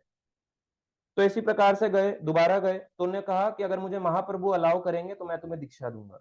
फिर रिजेक्ट हो गया प्रपोजल, फिर गए थर्ड टाइम, फिर जब जाते हैं तो जब बोलते हैं कि मुझे दीक्षा दे दो, आपने महाप्रभु से पूछा? तो गौर किशोरदास बाबा जी ने कहा नहीं नहीं, महाप्रभु से मैं पूछना ही भूल गया, आज मैं पूछना भूल गया, नेक्स्ट टाइम आप आना तब बताऊंगा। इस तरह से मना करते रहे। फिर बार बार कई बार गए, कितनी बार रिजेक्शन हुआ आप सोच हैरान हो जाओगे, 12 टाइम रिजेक्ट हुए, 12 बार दीक्षा में रिजेक्शन हुआ। आपको मैं लिस्ट बना के दूं, है ना, यहाँ पे लिस्ट बने, आप क्या होगे, प्रभु जी आपकी खुद नहीं हुई है तो क्या हो गया, जल्दीबाजी क्या करनी है, कोई रेस थोड़ा ना लगी है दीक्षा पाने की। अभी आप सबको बोलना पड़ता है मोटिवेट करने के लिए। इस्कॉन में भी भक्त बोलेंगे आपको दीक्षा हम दिला देंगे, कहाँ जुड़े हो उनके साथ? अभी हम दिलाते हैं, हमारे साथ जुड़ो, 1 साल बस जुड़े रहना ग्रुप में, थोड़ा एक्टिव रहना, कभी कभी आ जाना सेवाओं में, जन्माष्टमी में आ जाना, थोड़ा सा कर देना, मंदिर को हेल्प कर देना, है ना, भक्तों को 1-2 भक्त को जोड़ देना, आपको दीक्षा मिल जाएगी। यही इसके लिए करते हो। 12 बार रिजेक्शन हुआ है उनका। कितने लोग हैं जो यहाँ पे रिजेक्शन सहने के लिए रहे हैं? एक भी नहीं। एक बार किसी का रिजेक्शन हो जाएगा ना, वो रो पड़ेगा कि मेरा रिजेक्शन क्यों हो गया दीक्षा में। कितनी बड़ी बात है। एक बार भी अगर आपका रिजेक्शन हो गया, जैसे मेरा पिछले साल था, मेरे को बोला मेरे शिक्षा गुरु ने, आपका दीक्षा आपका है, आपको महाराज के पास है ना, आपको जाना चाहिए। तो मैंने कहा, उन्होंने, मैंने पूछा रिक्वायरमेंट, एक कोर्स होता है आईडीसी, इस्कॉन डिसाइपल कोर्स, मैंने नहीं किया था, ऑनलाइन होता है छोटा सा डीआईपीएच की तरह 6 डेज का, मैंने नहीं किया था। तो उन्होंने कहा ये मैंडेटरी होता है। मैंने कहा ठीक है, नेक्स्ट टाइम कर लेंगे तो हो जाएगा। अब वो चीज हुए हुए उस टाइम बोला गया, अब 1.5-2 साल होने को आया, तो क्या मैं लड़ बैठा या बुरा मान गया कि मेरी दीक्षा नहीं हुई है, सबकी होती जा रही है, मेरे बाद वालों की हो रही? क्या दीक्षा का असली अर्थ है दिव्य ज्ञान का आ जाना, अज्ञानता का नाश हो जाना। हो रहा है किसी का? केवल नाम बदल के थोड़ा ना हो जाएगा, दास लगाने से या देवी दासी होने से नहीं होगा। दीक्षा का असली अर्थ आता है ज्ञान भी लेना है, वो तो है गुरु कृपा है ना। दीक्षा कैसे है? जैसे कोई व्यक्ति जा रहा है ना, जैसे स्टूडेंट है, अब ये टीचर अगर ये बोल दे कि ये मेरा स्टूडेंट है इस प्रकार से, तो वो बच्चा बच जाएगा ना। अगर वो शरारत भी करेगा, मान लो स्कूल की किसी प्रॉपर्टी का नुकसान कर दे, तो टीचर क्या बोलेगा, मैं माफी चाहता हूँ, मेरा स्टूडेंट। तो उसको छोड़ देंगे ना, ऐसे तो नहीं उसको पीटेंगे, पीटी के टीचर इधर आ, तेरे डंडे लगाता हूँ या तेरे वो करता हूँ, उसको मार रहे हैं, स्केल से मार रहे हैं, लोहे के, या ऐसे करके हाथ पैर लाल कर दिए, ऐसे करते हैं। टीचर बचा सकता है, उसके बाद अथॉरिटी है। ऐसे ही गुरु अपने ऊपर पाप ले लेता है कि मेरे को दे दो इसके पाप। तो ये होता है दीक्षा का। मगर क्या होते हैं लोग, गुरु सेवा करने की जगह गुरु भोगी हो जाते हैं, अब तो हम पाप करेंगे खूब, गुरु को देते रहेंगे। इस वजह से उन दीक्षा गुरु आप कहते हो बीमार क्यों पड़ जाते हैं, इस वजह से होता है क्योंकि जो दीक्षा के बाद के भक्त होते हैं ना, जो नियम पालन करने चाहिए, जो दिए गए होते हैं, उसको पालन नहीं करते। बोलते 4 नियमों का प्रगाढ़ता से पालन करोगे, हाँ करूंगा, उस समय तो बोल के चले जाता है। फिर किसी शादी में जाता है, पता चलता है अरे मेरे भाई की शादी हो रही है, फिर वहां देखता है अरे यार गुलाब जामुन भी होगा, रसमलाई भी होगा, मेरे पेरेंट्स तो कह रहे हैं कि हमें है ना भक्तों से नहीं बनवाना, बाहर वालों से कहीं से ही बनवा लो। फिर वो टेस्ट के चक्कर में कहेगा ओहो यार मेरा तो गुलाब जामुन छूट रहा है, सब छूट रहा है, पूरी भक्ति ने नाश कर दिया मेरे जीवन का, सारे लोग देखो कितना एंजॉय कर रहे हैं, मेरी लाइफ खराब हो रखी है यहाँ पे। फिर उसका फॉल डाउन स्टार्ट, बस उसने ये पकड़ लिया अपने माइंड के अंदर, बिठा ली में उसको, अब वो उसका नीचे आना स्टार्ट हो जाएगा। इस प्रकार से जो दीक्षा होती है ना, लोग सही मायने का इसका मतलब नहीं जानते। कितने लोग हैं आप देख रहे हो प्रचार कर रहे हैं, कितने लोगों का दिव्य ज्ञान है, भजनानंदी का कंसेप्ट भी सही से फॉलो कर रहे हैं, है ना। तो देखो गुरु कितने कृपालु होते हैं, हर किसी को स्वीकार करते हैं। गुरु का पहले बताया जाता है, पहले के समय में शिष्य इतने एक्सेप्ट नहीं किए जाते थे, मगर भक्ति सिद्धांत सरस्वती ठाकुर महाराज जब आए, इन्होंने इतने शिष्यों को एक्सेप्ट करना शुरू किया, प्रभुपाद जी ने और किया, और आगे महाराज आए, प्रभुपाद जी के शिष्य, उन्होंने तो हर किसी को एक्सेप्ट करना शुरू कर दिया। तो इस तरीके से एक्सेप्टेंस जो होता है वो आगे आगे बढ़ता है, क्योंकि प्रचार बढ़ता है तो एक्सेप्टेंस भी करने लगते हैं। इस तरह से होता है। तो इतना होने के बाद भी इनको रिजेक्शन किया गया, तो 12 बार इन्हें रिजेक्ट किया। तो जब 12 बार के बाद ये आए, 12 बार के बाद आए, रोते हुए आए, और जब वो देखते हैं रोते हुए आए हैं, तो वो कहते हैं कि मुझे लगता है कि मुझे अपने प्राण का त्याग कर देना चाहिए। तो गौर किशोरदास बाबा जी ने फिर भी एक्सेप्ट नहीं किया। वो कहते हैं, क्योंकि बताया जाता है, मेरे पिता मुझे बताते हैं कि बिना बोनाफाइड गुरु के कृष्ण का प्रेम नहीं मिलेगा। तो यदि मुझे कृष्ण प्रेम नहीं मिला इस जीवन में, तो इस जीवन का फायदा ही क्या है? तो मुझे लगता है मुझे जीवन त्याग देना चाहिए और सुसाइड कर लेना चाहिए। तो सच में वो सुसाइड करना चाह रहे थे, केवल बोलने की बात नहीं, ऐसे नहीं तो झूठे, मेरी दीक्षा नहीं हो रही है प्रभु जी, अगले दिन हो गई, करवा दी इनकी, नाम लिख के भेज दिया, टेम्पल ने दे दिया, आपका नाम है दास, रामदास कृष्णदास। अगले दिन पता चल रहा है रामदास कृष्णदास गायब है। ऐसा थोड़ा ना होता है। नाम नाम दे के क्या, नाम लेके तो बहुत लोग घूमे, प्रभु जी आपका उनका तो हो रखा है, उनके यहाँ तो जल्दी हो जाती है, क्या करोगे उसका? केवल नाम प्रतिष्ठा, नेम फेम की दौड़, नेम फेम की दौड़ में लगे हैं सब एक दूसरे के पीछे, कोई ज्ञान नहीं लेना चाहता। कितने लोग हैं जो ग्रंथों को पढ़ रहे हैं, भगवत गीता को नहीं पता, उनको बेसिक कंसेप्ट नहीं पता, 4-10 लोग नहीं आते, गुरु कृपावश उन्हें देते हैं, मगर उनको खुद भी समझना चाहिए कि मैं उस लायक हूं या नहीं। तो इसलिए कहते हैं कि गाइडेंस में होना बहुत जरूरी है। जो विदाउट गाइडेंस सिर्फ दीक्षा के लिए आते हैं, उनको दीक्षा तो मिल जाती है, आगे टिक नहीं पाते। टिकेंगे कैसे? गाइडेंस। गाइडेंस बहुत जरूरी है। हर व्यक्ति किसी ना किसी को गाइड करता है, माता बच्चे को, बच्चा अपने बच्चे को, इस तरीके से हर कोई एक प्रोसेस होता है। ऐसे ही इस्कॉन में भी गाइडेंस है, आप गाइडेंस में रहो। अल्टीमेटली है प्रभुपाद जी का ही सब कुछ, मगर गाइडेंस में रहने से पता लग जाता है कि मैं अभी किस लायक हूँ, क्या कर रहा हूँ, कितनी मेरी अभी अप्रोच है। तो इस तरह से जब उनको पता चला कि ये तो सच में सुसाइड करने को तैयार है और इनके आंखों से सच में प्रेम धारा की आंसू अश्रु बह रहे हैं, तो गौर किशोर दास बाबा जी करुणामयी हो गए, उनको दया आई उनपे। और बताते हैं जनवरी 1900, आज क्या चल रहा है 2023, जनवरी 1900 में उन्होंने अपने इनको दीक्षा दी। किसको? विमला प्रसाद को दीक्षा देके उनको नाम प्रदान किया शीला भक्ति सिद्धांत सरस्वती ठाकुर। इस प्रकार से उनको नाम मिला गया। तो इस प्रकार से जब उनको नाम मिला विमला प्रसाद, जो बताते हैं 12 बार रिजेक्ट हुए थे, अब उनकी दीक्षा हुई 13 टाइम जाके। ऐसे ही श्री संप्रदाय के एक महान आचार्य हैं जिन्होंने पूरा संप्रदाय स्थापित करा। श्री संप्रदाय का एक संप्रदाय है, जैसे हमारे 4 संप्रदाय हैं। कौन कौन से? एक है ब्रह्मा जी को कृष्ण ने ज्ञान दिया, एक शिव जी को दिया, एक दिया चतुर कुमार को, और एक दिया लक्ष्मी जी को। तो जो ब्रह्मा जी से आया, इसको आगे चल के ले गए माधवाचार्य। जो आया शिव जी को दिया, इसको आगे चल के ले गए विष्णु स्वामी, और विष्णु स्वामी के बाद ले गए वल्लभाचार्य। थर्ड नंबर पे जो संप्रदाय और आगे ज्ञान दिया भगवान कृष्ण ने चतुर कुमार को। चतुर कुमार का जो संप्रदाय है, उनके आगे आगे आए आचार्य कलयुग में निम्बार्काचार्य। और चौथे नंबर लक्ष्मी जी को जो ज्ञान दिया भगवान कृष्ण ने, आगे जाके उनके कलयुग में आचार्य आए रामानुजाचार्य। रामानुजाचार्य बताते हैं राम के अनुज, राम के अनुज यानी लक्ष्मण जी बन के आया आचार्य रूप में। तो रामानुजाचार्य स्वयं लक्ष्मण जी हैं। तो जब वो भी आए संसार में, कलयुग में आए और मायावाद का पूरा खंडन कर डाला शंकराचार्य का। शंकराचार्य का मायावाद का भी पर्पस था, पर उसका पूरा खंडन करा उनका, मगर अपने दीक्षा गुरु का बताते हैं दीक्षा गुरु के साथ 18 टाइम्स इनको रिजेक्ट किया गया। इतनी बार रिजेक्शन आप सह सकते हो? सोचो 18 टाइम्स, 12 टाइम्स। हम नहीं सह सकते, हम एक बार भी नहीं सहेंगे। पहले के समय में होता था कि दीक्षा दी जाती थी, हम जो सुनते हैं अपने शिक्षा गुरु से या बाकी जो हमने पढ़ा है, उस हिसाब से हम सुनते हैं कि पहले जो दीक्षा दी जाती थी, आज से कुछ करीब 25, 30, 35 साल पहले इस्कॉन में भी दी जाती थी। तो वो इस तरह से देते थे, आपको बताना पड़ेगा, ये लेवल बताओ, कितने श्लोक हैं, क्या है, पूछा जाता था। आरती इतना सब, आजकल इतना नहीं पूछा जाता है ना। तो आजकल उल्टा ये पूछा जाता है। महाराज बताते हैं, होलीनेस गोपाल कृष्ण गोसाई महाराज, यदि मैं आपको दीक्षा ना दूं तो आप बुरा तो नहीं मानोगे? तो आप सोचो कितने करुणामय है। वो देख रहे हैं कि अरे ये तो अभी मेरे को बिल्कुल वो सब जानते हैं आपके अंतर मन की बातों को, कि अभी बिल्कुल फॉलो करने लायक नहीं है।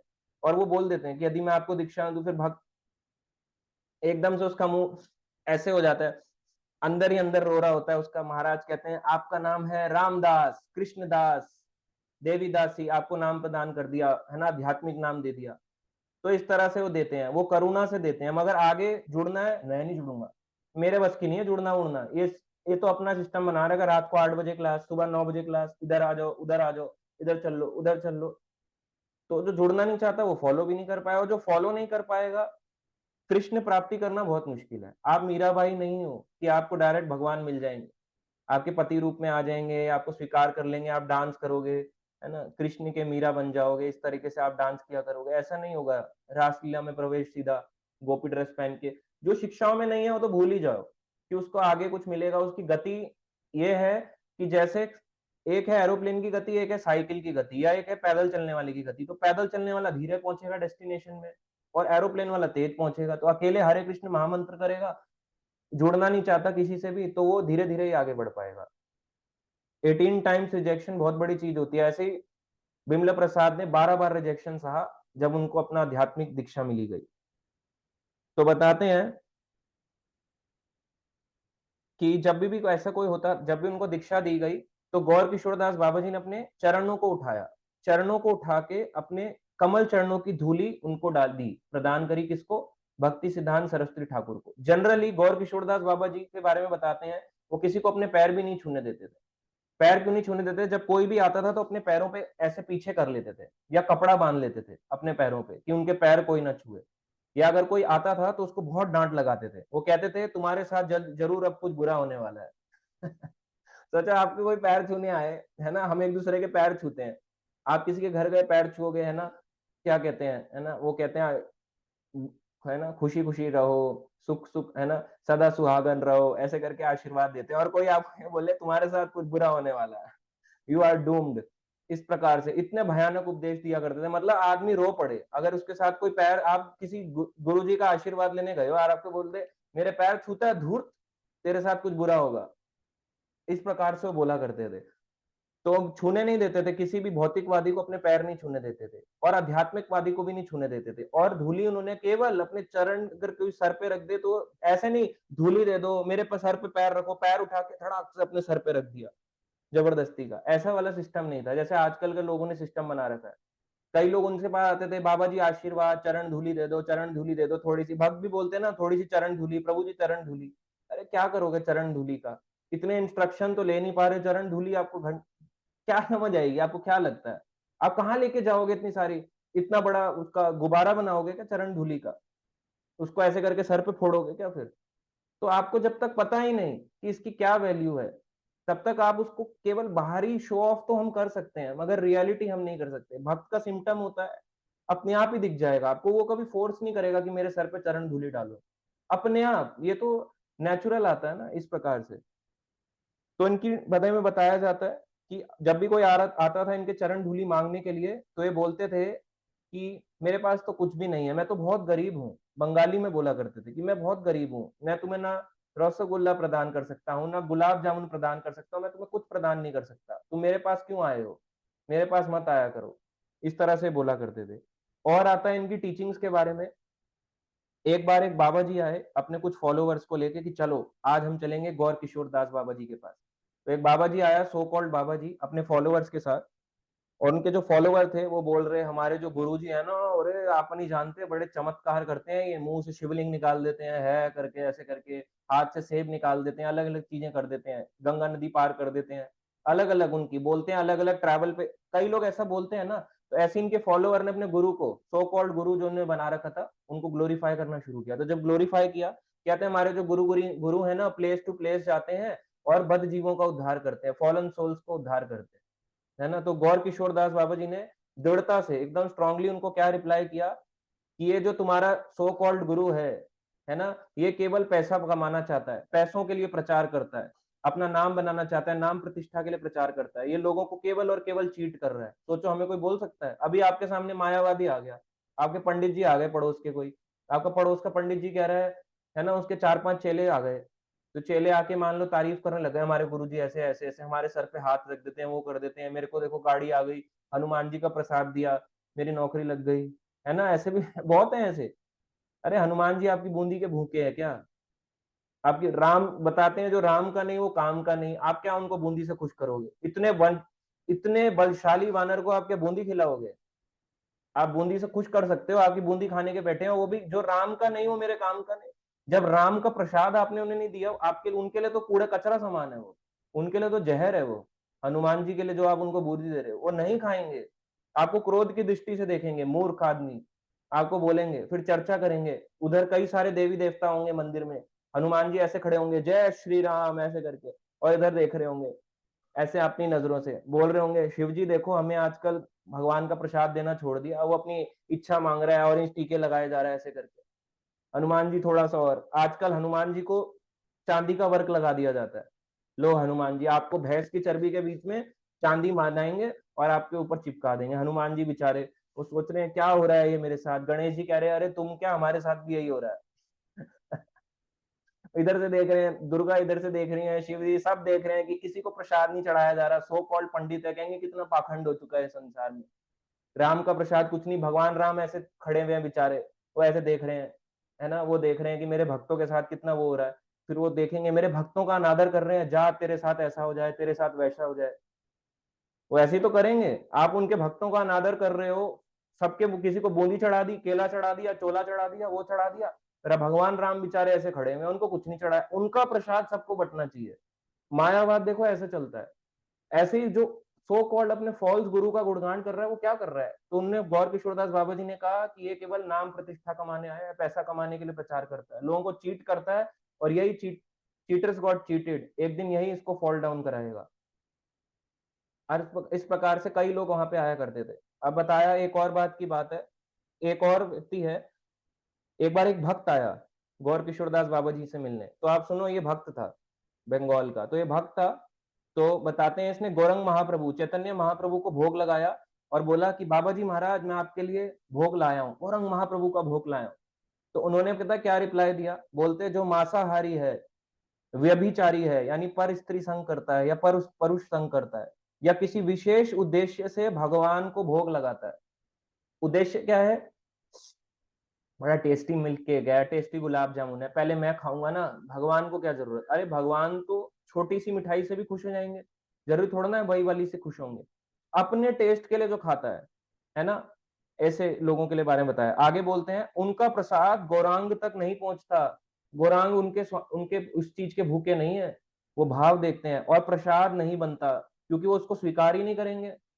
चैतन्य महाप्रभु तो कहते थे कि जो 64 माला नहीं करता, मैं उसके हाथ का स्वीकार ही नहीं करता। आप बोलोगे इस्कॉन में तो 16 माला का नियम है। प्रभुपाद जी ने कहा कि यदि आप 16 करते हो और प्रचार करते हो, यदि आप मेरे चले बताए गए नियमों का पालन करते हो, तो मैं इस बात की गारंटी देता हूं कि चैतन्य महाप्रभु या भगवान राधा कृष्ण आपके इस भोग को स्वीकार करें। तो सोचो, किसकी रिस्पॉन्सिबिलिटी हो गई? गुरु की।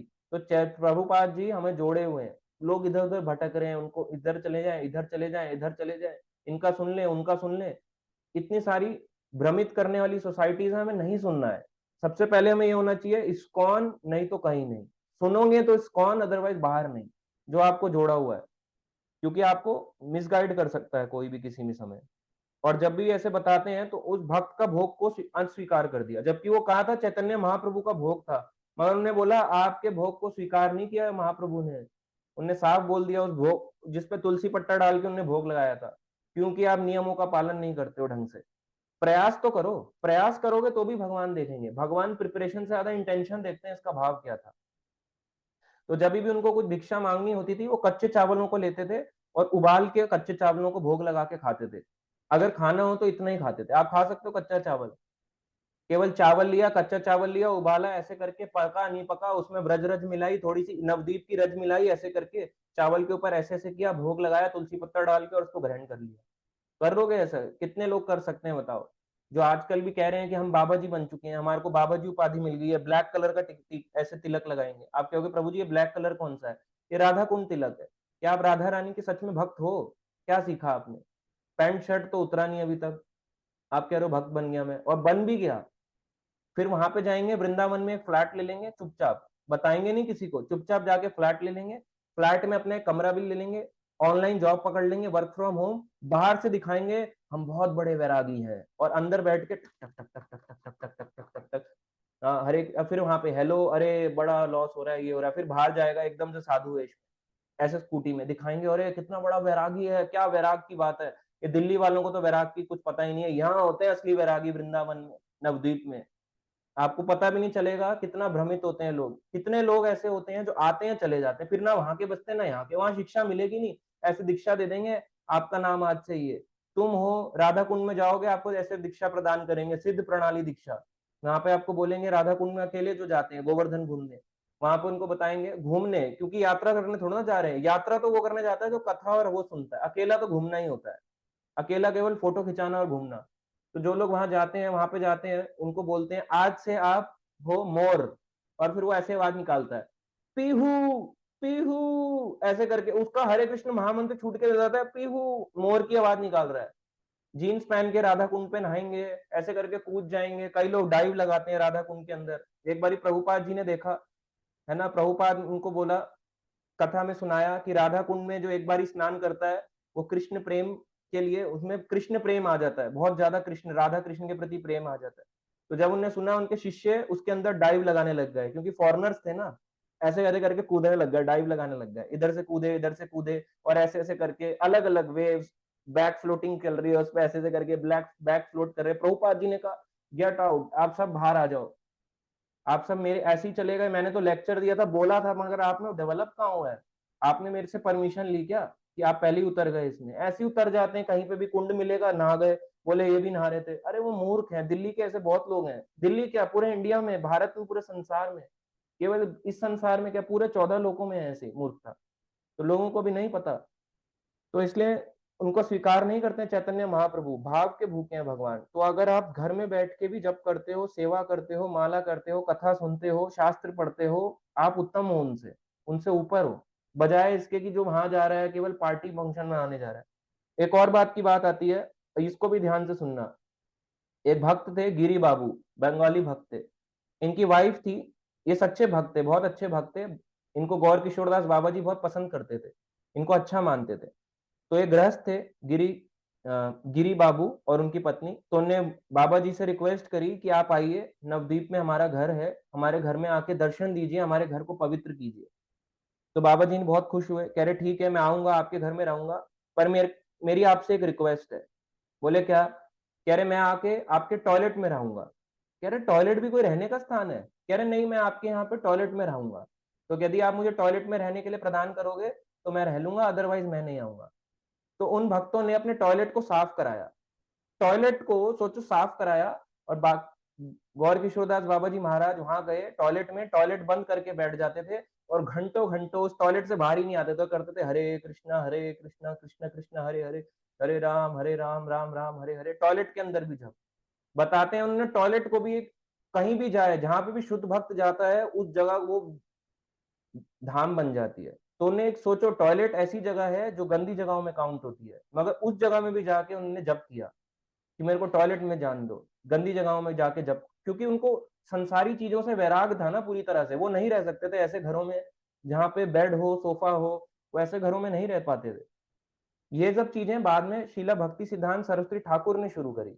भक्ति सिद्धांत सरस्वती ठाकुर कहते थे पहले के सन्यासी होते थे गाड़ियों में नहीं जाते थे, बैलगाड़ी में जाते थे या पैदल जाते थे। बाद में उन्होंने करा कि हर चीज कृष्ण की है तो हर चीज को कृष्ण की सेवा में लगाओ, तो लोग इसके कई खिलाफ हुए।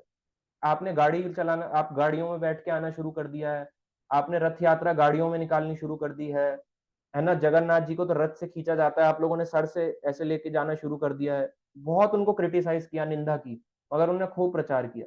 जैसे रामानुजाचार्य को बताते हैं, जब उन्होंने अपने गुरु से दीक्षा ली थी 18 बार रिजेक्ट होने के बाद, तो उनके गुरु ने उनको मंत्र प्रदान किया, श्री संप्रदाय के थे वो, जिन्होंने स्थापित किया। तो उनको बोला ये मंत्र है, अगर तुम किसी को बता दोगे तो तुम्हें नरक भोगना पड़ेगा। तो उनको बोला उनके कान में आके, ये मंत्र है, ओम नमो भगवते, है ना, ओम नमो नारायणा, ओम नमो नारायणा जपा जाता है श्री संप्रदाय। तो उन्होंने बोला कि आपको ओम नमो नारायणा जपना है। तो अब जो ये रामानुजाचार्य थे, इतने बड़े आचार्य हैं, तो ये स्टेज पे जाते हैं, है ना, एक दिन प्रचार चल रहा होता है, तो स्टेज पे जाके बोलते हैं यदि आप लोग सब भगवान के धाम वैकुंठ को जाना चाहते हैं तो आप सबको बोलना चाहिए क्या, ओम नमो नारायणा। इस तरह से चिल्लाने लग गए। जब चिल्लाने लग गए माइक पे, तो उनके गुरु आए, गुरु ने कहा ये तुमने क्या किया, तुमने सबको बांट दिया है नाम, ये तो गुप्त नाम था, तुम्हें नरक में जाना पड़ेगा। तो रामानुजाचार्य कहते हैं अगर मेरे नाम उच्चारण करने से इन लोगों का उद्धार हो जाता है तो मैं नरक में जाना पसंद करूंगा। इतने सारे लोगों का अगर उद्धार हो सकता है केवल एक नाम की महिमा को सुन के या नाम को सुनने से, तो मैं नरक जाना चाहूंगा। तब उनके गुरु ने उनको कहा आप जो हैं आप बहुत ही महान भक्त हैं, आज से आपको गुरु की उपाधि दी जाएगी और लोग आप अपने अनेकों शिष्यों को बना सकते हैं। क्योंकि अब उसको समझ आ गया कि मैं चाहे नरक जाऊं चाहे मैं स्वर्ग जाऊं, मुझे मैटर नहीं करता, मुझे प्रचार करना है। तो प्रचारक जो होते हैं, प्रीचिंग लाइन में जो आ गया, जो छोटा मोटा भी कर रहा है, चाहे अपने भाइयों को, बहनों को, रिश्तेदार को, ये नहीं देखता इसके पाप मुझे लगे ना लगे, वो करता है क्योंकि उसमें भगवान का भाव आ जाता है कि मैं प्रचार करूंगा, चाहे मैं नरक जाऊं या ना जाऊं, मुझे प्रचार करना है। पर वो नहीं जाएगा, ऑब्वियसली नहीं जाएगा, ये तो जाहिर जाहिर सी बात है, क्योंकि प्रचार करने वाला भगवान का सबसे प्रिय है। तो इस प्रकार से ना टॉयलेट में जब किया। एक और की बात आती है, एक और आपको सुनना चाहिए, छोटी सी स्टोरी है। एक बारी एक व्यक्ति आया गौर किशोरदास बाबा जी महाराज के पास कि बाबा जी महाराज आप कहाँ पेड़ के नीचे रहते हैं, सर्दी धूप गर्मी, गर्मी होती है तो कितनी गर्मी लगती होगी, सर्दी लगती होगी, ऐसी आप फटे कपड़ों में रहते हैं, बारिश भी पड़ती है, आप कहीं कुटिया भी नहीं बना रखी आपने छोटी सी सर ढकने के लिए, मैं एक काम करता हूँ आपके लिए यहाँ पे एक अच्छा सा घर फ्लैट खरीद देते हैं। ऐसे कई लोग कहते हैं ना प्रभु जी आ जाओ वृंदावन में बस जाओ, फ्लैट ले लो, आजकल है ना ईएमआई पे मिल रहे हैं, अच्छे अच्छे लैंड मिल रहे हैं, उस पर आप रह लेना, क्या दिक्कत है। तो आपने वो फ्लैट खरीदा किसके लिए था? भक्तों के लिए खरीदा, मंदिर बनाने के लिए खरीदा, या खुद का रहने के लिए खरीदा? तो वो पता क्या कहते हैं, ठीक है, मैं तुम्हारे साथ रहने को तैयार हूं, एक शर्त है, मेरी एक शर्त है, मानोगे? उन्होंने कहा हाँ मानूंगा। कह रहे कि मैं चाहता हूं तुम्हारे को कि अपने जितने भी गहने हैं, सोना है, सब कुछ जो है ये भगवान के नाम को समर्पित कर दो और मेरे साथ यहाँ आके रहो, भजन करो, फिर मैं तुम्हारे साथ जाने के लिए तैयार हूँ, है ना? उनने कहा, उनने बोला कि ये तो मेरे से नहीं हो सकता ये तो आपने बहुत बड़ा मांग लिया। तो कहते माया के दूत, तू भगवान की जमीन को खरीदना चाहता है? इतना सा एक, इतना सा भी नहीं खरीद सकता, कण भी नहीं खरीद सकता। अपने पूरे संसार का पैसा मिला लो, ब्रह्मलोक से लेके नीचे पाताल लोक तक का पैसा मिला लो, आप आध्यात्मिक धाम का इतना सा भी कण भी नहीं खरीद सकते, इतना सा कण भी नहीं खरीद सकते। तो उन्होंने कहा माया का दूत है, उसको भगा दिया वहां से कि तुम्हारे लैंड खरीद देता हूँ, वो खरीद देता हूँ। इतना बैराग था, उनको पता था ये सब नकली लोग आ रहे हैं, तो नकली लोगों के बारे में अच्छे से पहचान थी। अब आता है उनके डिसअपियरेंस के बारे में। तो अपीयरेंस को कहते हैं आविर्भाव, डिसअपियरेंस को कहते हैं तिरोभाव। तो उनके अलग अलग कई टीचिंग्स रही हैं ऐसी जगन्नाथ गौर किशोर दास बाबा जी की। इनका जो तिरोभाव था यानी डिसअपियरेंस डे था, वो था 16 नवंबर 1915। अभी परसों जो डेट थी वो थी 23 नवंबर, एकादशी, देव उत्थान एकादशी के दिन, उत्थान एकादशी के दिन इनका डिसअपियरेंस हुआ। इस संसार से अप्रकट हुए। तो जब वो अप्रकट हुए और भगवान के धाम को चले गए, तो धाम में जाने के बाद वहां के आसपास के जितने भी मठ थे, जितने भी मठ या मंदिर वाले थे, उनके जो प्रधान थे, प्रेसिडेंट्स थे, या वो क्या चाहते थे, तीर्थ यात्रियों को के लिए, और तीर्थ यात्री जितना ज्यादा आएंगे, अगर ये अब इनके चले गए हैं, अब इनका समाधि स्थली हमारे यहाँ बने। जैसे ही समाधि स्थली यहाँ बनेगी, तो तीर्थ यात्री आएंगे, अनेक अनेक डोनेशन देंगे, कहेंगे क्या वैरागी बाबा जी थे, ये लोग डोनेशन डाल देंगे, 100 रुपए का, 200 रुपए का। उस समय 100 रुपए भी बहुत होता था। सोचो आज से 100 साल पहले अगर कोई 100 रुपए दे जाए, कितनी बड़ी बात थी, पैसों में गिनती होती थी। तो इसलिए वो चाहते थे कि अलग अलग जगहों पे हमारे बाबा जी इनकी, हम इन बाबा जी महाराज की समाधि को बनाएंगे। तो जब इनका इतने सब कुछ चल रहा था, सब कोई चाह रहे थे कि जल्दी से उनका जो है डिसअपियरेंस हो, तिरोभाव हो। तो इस प्रकार से जब उनको पता चला, तो मायापुर में थे, चतुर्मास का समय था, मायापुर से भेजा, माया है ना, और किसको लेके आए, भक्ति सिद्धांत सरस्वती ठाकुर। भक्ति सिद्धांत सरस्वती ठाकुर को भी प्रभुपाद कहते हैं। यदि आप गौड़िया मठ में जाओगे तो वहां पे बोलते हैं शिला भक्ति सिद्धांत सरस्वती ठाकुर शिला प्रभुपाद की जय। तो वो ये वाले प्रभुपाद जी नहीं है, एक है भक्ति वेदांत स्वामी शिला प्रभुपाद जो हमारे स्कॉन के फाउंडर आचार्य हैं, एक है शीला भक्ति सिद्धांत सरस्वती ठाकुर प्रभुपाद, कई लोग उनको भी प्रभुपाद कहते हैं। तो इसलिए वो उनको भी प्रभुपाद जी कहा गया। तो बताते हैं उस समय चतुर्मास का समय था, और जो भक्ति सिद्धांत सरस्वती ठाकुर थे, उनके सिर के बाल और दाढ़ी के बाल बड़े हुए थे। तो चतुर्मास में क्या करते थे, कांस्टेंट भजन किया करते थे वो लोग। इतना टाइम भी नहीं होता था कि दाढ़ी मूछ बना पाए, इसलिए वो दाढ़ी रखते थे। और कैसे खाते थे, आप उनके खाने को सुन के हैरान हो जाओगे। अभी चतुर्मास चल रहा है, अभी खत्म नहीं हुआ है, परसों एंड होगा चतुर्मास, कार्तिक मास। ऐसे करके खिचड़ी लेते थे, उसको पत्थर पे रखते थे, अपने हाथों को बांध देते थे, और ऐसे करके गाय की तरह उस खिचड़ी को चाय चाट के खाते थे। आप खा सकते हो? बोले हमने दाढ़ी बढ़ा ली, क्योंकि इन्होंने बढ़ाई थी, हम भी दाढ़ी बढ़ा रहे हैं। अब दाढ़ी बढ़ाने का हमारा समाज चल पड़ा है। ऐसे करके भक्त आते हैं मंदिरों में, बड़ी बड़ी दाढ़ी रखते हैं या बड़े बाल रखते हैं, ऐसे ऐसे करके करली भी करा लेते हैं कई तो ये जो है ये गलत सिस्टम है। तो चतुर्मास चल रहा था, तो वो आए, जब उन्हें पता चला कि उनके गुरु ने अपने शरीर छोड़ के भगवान की नित्य लीला में चले गए हैं, भगवान के धाम को चले गए हैं, तो जितने भी वहां के अखाड़ों के महंत थे, अलग अलग वहां के सो कॉल्ड प्रेसिडेंट्स थे, मंदिर वाले थे, वो लड़ने लगे। तो जब ये सब लड़ाई और भेड़ चाल चल रहा था, उसी समय वहां के जो पुलिस इंस्पेक्टर थे वहां आ गए, नवद्वीप के पुलिस इंस्पेक्टर आ गए कि कल को इतना झगड़ा ना बढ़ जाए, इसलिए वो आ गए।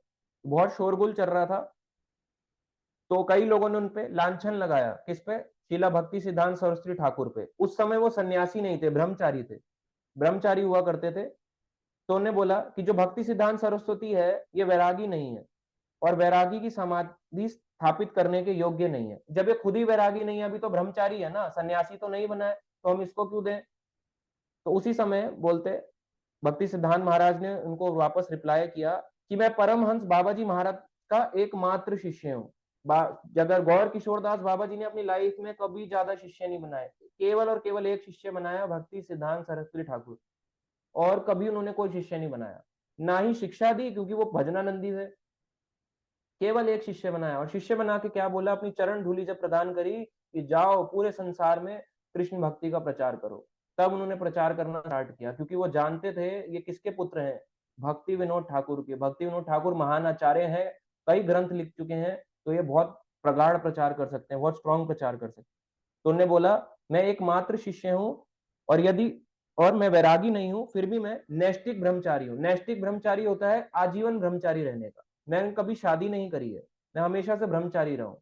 तो कई लोग होते हैं ब्रह्मचारी के बाद गृहस्थ में आ जाते हैं, मगर उन्होंने कहा नहीं, मैं नैष्टिक ब्रह्मचारी हूँ, मैंने कभी मैरिज नहीं करी, ना ही फर्दर करूंगा, मैं नैष्टिक हूँ, ऐसे ही रहता हूँ।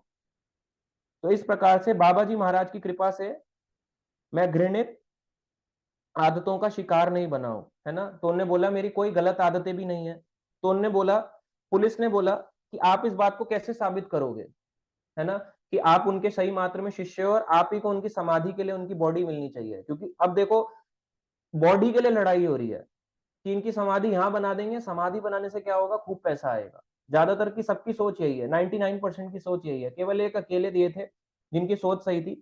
तो उन्होंने क्या बोला पुलिस वाले के सामने, और वहां के जितने भी वहां के सो कॉल्ड प्रेसिडेंट थे, अलग अलग मठों के प्रधान थे, क्या बोले, जिसने पिछले 1 वर्ष से 6 महीने या फिर 1 महीना या पिछले 3 दिनों में स्त्री के साथ कोई भी यौन संबंध ना बनाया हो या उसका चिंतन भी ना किया हो, तो वो आके बता सकते हैं। तो वहां पे बताएंगे, यदि कोई अन्य स्पर्श करेगा तो उसका संपूर्ण रूप से विनाश हो जाएगा, पूरी तरह से उसका विनाश हो जाएगा, यदि वो झूठ बोल के आता है। उन्होंने ये चैलेंज रखा कि यदि किसी ने 3 दिन भी स्त्री के साथ यौन संबंध ना किया हो, तो देखो कितने बड़े प्रधान थे, बड़े बड़े मठों के, लड़ रहे हैं समाधि बनाने के लिए, भक्त थे, तिलक लगाते थे, वैष्णव तिलक, सो कॉल्ड भक्त बने हुए थे, मगर फिर भी उन्होंने कहा कि केवल 3 दिन का मुझे बता दो, 3 दिन में यदि किसी ने चिंतन ना किया हो या यौन संबंध ना बना। सब के सब एक निकले, किसी ने भी जवाब नहीं दिया। तो उनका जो बॉडी था, गौर किशोरदास बाबा जी को पुलिस इंस्पेक्टर ने कहा कि सही रूप से ये आप ही इनके एकमात्र शिष्य हैं, और आप ही को इनकी समाधि बनाने का वो दिया जाएगा। तो सोचो, कोई भी ऐसा नहीं निकला। आज के समय में तो लोग ऐसे ही हैं, सारे लोग कहाँ हैं, कौन रूल्स रेगुलेशन को फॉलो करता है। अभी बोलो कि आपको, है ना, तो एक होता है गृहस्थ ब्रह्मचारी, एक होता है नैष्टिक ब्रह्मचारी जो पूरी जिंदगी ब्रह्मचारी रह के रहे, एक होता है गृहस्थ ब्रह्मचारी, यानी गृहस्थ में एक ही बीवी के साथ हो उसका रिलेशन। ऐसे नहीं 4-5 पकड़ ली, डबल मैरिज, ट्रिपल मैरिज। अरे अपने आप तो रोटी खा नहीं पा रहा, अपनी बीवी को खिला नहीं पा रहा, उसमें भी झगड़े हो रहे हैं। फिर कह रहा है मैं दूसरी शादी कर लूं, तीसरी कर लूं, चौथी कर लूं, तीसरा विवाह कर लूं, 3 तलाक कर लूं। तो गवर्नमेंट को बैन करना पड़ा, आखिर 3 तलाक बैन, ये तो हद ही हो गई, एक्सट्रीम लिमिट जा रहा है। तो इस तरह से हुआ। तो इस तरह से अपने बाबा जी उनको लेके गए, अपने गुरु को लेके जाते भक्ति सिद्धांत सरस्वती ठाकुर। तो जब लेके जा रहे थे, तो उन्हें बोला कि मेरे गुरु की ना रिक्वेस्ट थी कि जब भी मैं अपना शरीर का त्याग करूं, भक्ति सिद्धांत महाराज कहते हैं अपने शिष्यों को, उनके जो शिष्य थे वो कहते हैं कि मेरे गुरु की एक वो थी, रिक्वेस्ट थी मुझसे। तो उन्होंने मुझे आदेश दिया था कि या तो मेरी समाधि कहाँ बनाओ, मायापुर में, मेरी समाधि या तो बने मायापुर में, वहां ना बने तो मुझे गोद्रुम द्वीप में मेरी समाधि बनाना है। गोद्रुम द्वीप में, क्योंकि मेरे जो शिक्षा गुरु हैं भक्ति विनोद ठाकुर, उनकी कुटी, उनका जो घर है वहां मेरी समाधि बनाना। अगर वो भी ना हो तो मेरी गाड़ी को म्यूनिसिपैलिटी वालों को कहना, सब उनके जो सफाई कर्मचारी हैं, कि मेरी उसमें बेड़ियों से मेरे शरीर को बांध दे, और मेरे को पूरे नवद्वीप में मेरे को चक्कर लगाए, नवद्वीप की रज रज से मेरे को लपेटा जाए, मेरे को ऐसे करके लपेटा जाए, मेरी बॉडी को, जब मैं प्राण अपने शरीर से निकल चुके हैं, तो मेरी बॉडी को ऐसे करके घसीटा जाए नवद्वीप की रज में, ट्रक के पीछे। म्यूनिसिपैलिटी का ट्रक हो, सोचो किसी की बॉडी को ऐसे रख दिया जाए, और ऐसे कह रहे हैं कि नवद्वीप की रज जो है ये साक्षात मुझे भगवान का स्मरण कराती है। तो ऐसा कर सकते हो। कितने लोग हैं जो अपने एंड समय में चाहेंगे, मगर उन्होंने सोचो इतना हाई लेवल ऑफ डिटैचमेंट, किसी चीज से वो नहीं था, केवल भगवान के प्रति उनके भाव था, शुद्ध भाव। तो वो चाहते थे कि अब जो उनके गुरु शिष्य थे भक्ति सिद्धांत, वो चाहते थे कि मेरे जो गुरु हैं उनके साथ हम उनके शरीर को म्यूनिसिपैलिटी वालों को तो नहीं दे सकते, और मायापुर में बताते हैं, मायापुर में उस समय अन्य लोगों के दबाव के कारण वहां पे भी उनकी समाधि नहीं बन पाएगी। और ऐसा ही कुछ हाल गोद्रुम द्वीप में भी था कि वहां पे भी उनकी समाधि बनाने को नहीं दिया, वो स्थान मिल रहा था। तो जब इस तरीके से नहीं मिला, तो भक्ति सिद्धांत सरस्वती ठाकुर उनको उठा के लेके आते हैं, क्योंकि वो कहते हैं ये तो साक्षात मेरे गुरु हैं, इनके सर के ऊपर लेके जाना चाहिए। इस तरह से लेके आते हैं, अपने गुरु को लेके आते हैं। सिद्धांत ने अपनी लेके आए दूसरे दिन, और कुलिया में गंगा नदी के के गाद से बने किनारे पर गड्ढा खोदकर समाधि तैयार किया। तो खुद उन्होंने गड्ढा खोदा, अपने गुरु की समाधि बनाने के लिए अकेले गड्ढा खोदा, अकेले गड्ढा खोद के समाधि बनाया। उस जगह के पास में बाबा जी महाराज ने काफी भजन किया था। तो वहीं गंगा नदी के पास में एक जगह थी, वहां पे नवद्वीप में ही, वहीं पे उनकी समाधि स्थली बनाई, खुद गड्ढा खोदा, उनके बाबा जी महाराज को समाधि दी गई वहां पे। तो वहां के जो मालिक थे, उस लैंड के ओनर थे, जैसे आजकल होता है ना, कहीं पे किसी की बॉडी को दफनाया जाए तो आसपास के लैंड ओनर्स होते हैं, अरे हमारी जमीन है, हमारी जमीन है। तो वहां के दो वहां के मालिक थे, अनंत और वनमाली।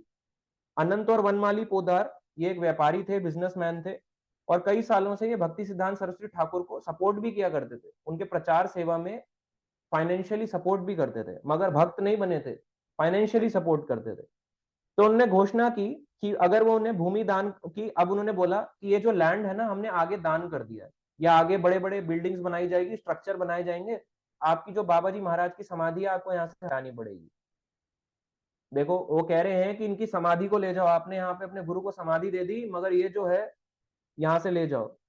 तो भक्ति सिद्धांत सरस्वती ठाकुर जो थे, उनका विद्रोह भी किया, मगर फिर भी पता चलता है कि वो उस विद्रोह में सफल नहीं हो पाते, और बताते हैं कि वहां पे पुलिस वालों को लगा दिया गया कि यदि भक्ति सिद्धांत और उनके शिष्य यहाँ पे आते हैं तो ये लैंड हमारा है, यहाँ से सभी लोगों को वर्जित कर दिया जाए। इस अपराध के कारण ये जो दोनों थे लैंड ओनर्स थे, इनके साथ क्या हुआ, अनंत और वनमाली पोडार के साथ, इन्होंने अपनी संपत्ति खो दी, फिर इनको घरेलू मुश्किलें झेलनी पड़ी। उसके बाद बताते हैं कि इन्होंने समाधि वाली भूमि को खो दिया, और 6 महीनों के लिए फिर ये जेल भी गए, और बहुत दर्दनाक मृत्यु हुई केवल एक अपराध के कारण। इन्होंने बोला ये लैंड हमारा है, केवल इसके कारण ये लैंड हमारा है, हमने सेल कर दिया, और इनका प्रतिबंध कर दो, इनको आने ना दिया जाए। इस वजह से उनके साथ ये हाल हुआ। आगे बताते हैं कुछ सालों के बाद, जब ये समाधि स्थली बन गई, वहां से 16 साल के बाद, अब आप बोलोगे ये समाधि आज के समय तो वहां नहीं है जहां हम सोच रहे हैं, नदी के पास में।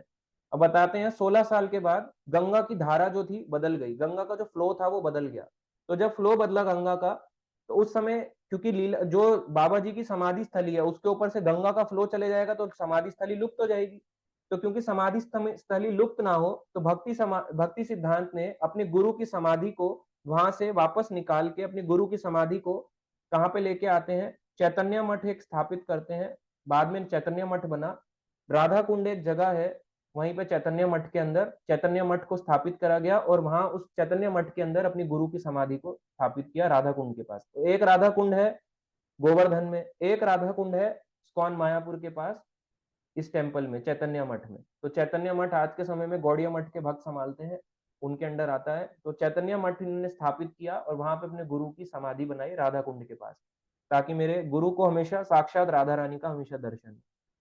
और फिर वहां पे एक टेम्पल बनाया गया उनके गुरु का, वहां के लिए उनकी प्रॉपर उनका एक विग्रह स्वरूप बनाया गया, गौर किशोरदास बाबा जी का बड़ा विग्रह, जैसे इस्कॉन में प्रभुपाद जी का होता है। आज भी उस चैतन्य मठ मायापुर में भक्ति गौर किशोरदास बाबा जी महाराज का विग्रह है। तो इतना बताया जाता है कि उनके बारे में, इतना विग्रह, इतना उनका जो था वैराग्य था वो एक्सट्रीम था। तो इसलिए हमें उनसे प्रार्थना करनी चाहिए। उनका एक प्रणाम मंत्र भी है, जैसे प्रभुपाद जी का है, उनका प्रणाम मंत्र है, नमो गौर किशोराय साक्षात वैराग्य मूर्तये विप्रलंब रसाम्बोधे पदाम्बुजाय ते नमः। मैं गौर किशोरदास बाबा जी के चरण कमलों में सादर नमन करता हूँ, जो साक्षात वैराग्य की मूर्ति है। ऐसा वैराग्य आपने नहीं देखा होगा, बहुत एक्सट्रीम वैराग्य था इनका। एवं कृष्ण के प्रगाढ़ प्रेम व विरह भाव में सदा निमग्न रहते हैं, हमेशा स्ट्रॉन्ग, एकदम स्ट्रॉन्ग इनका अटैचमेंट है भगवान कृष्ण से, और कोई भी चीज इन्हें डाइवर्ट नहीं करती थी, केवल राधा कृष्ण का भजन ही इन्हें भाव उत्पन्न करता था। तो इनके बारे में बताया जाता है, इनके बहुत महान आचार्य थे, ऐसे आचार्यों से हमें प्रार्थना करनी चाहिए। प्रणाम मंत्र गूगल पे टाइप करें, गौर किशोरदास बाबा जी महाराज प्रणाम मंत्र, आपको मिलेगा, बोलें और प्रार्थना करें, कभी भी आप कर सकते हैं। तो डिसअपियरेंस डे अब आज हम आज ले रहे हैं क्लास 2 डेज बाद, वह प्रार्थना करनी चाहिए। इतना वैराग्य हम में तो नहीं आ सकता, पर हम आपसे प्रार्थना करते हैं कि हमें भी भजन में आनंद आए, और इतना वैराग्य तो आए कि कम से कम संसार की भौतिक चीजों से वैराग्य आने लगे। इतना तो हमें प्रार्थना करनी चाहिए। तो ये सब था इनके डिसअपियरेंस डे से रिलेटेड, और किसी के अगर क्वेश्चंस हो तो वो पूछ सकते हैं।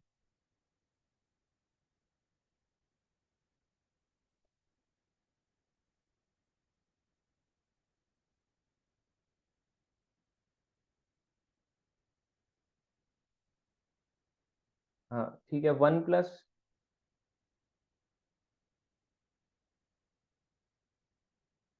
वन प्लस जिनका भी फोन है।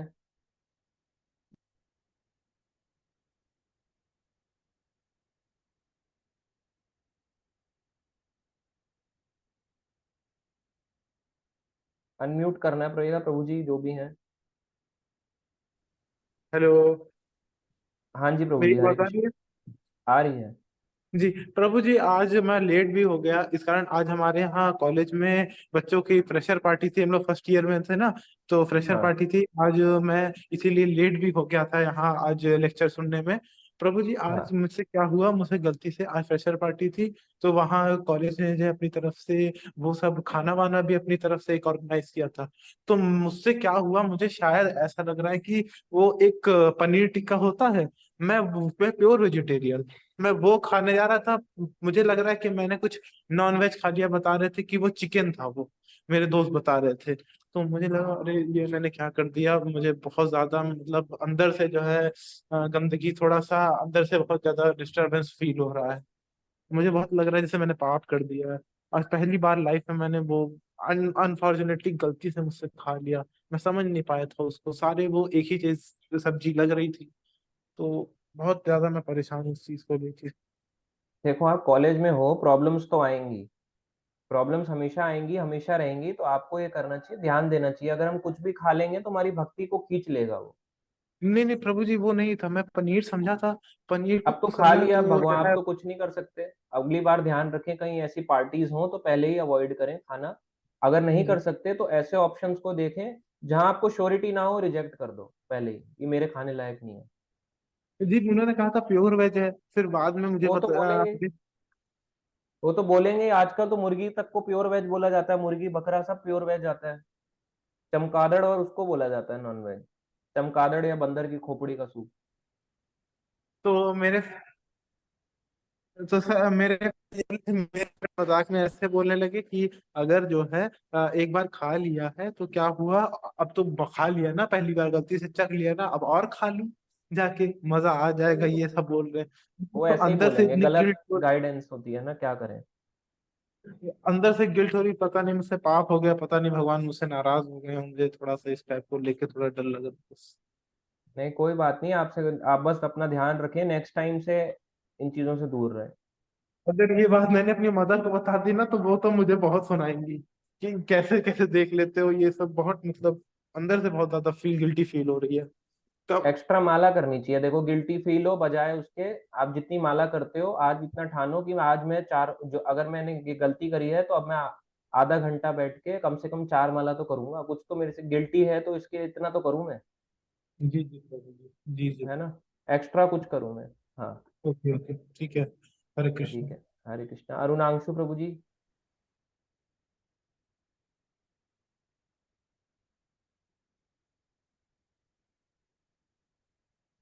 हाँ जी, पूछें प्रभु जी।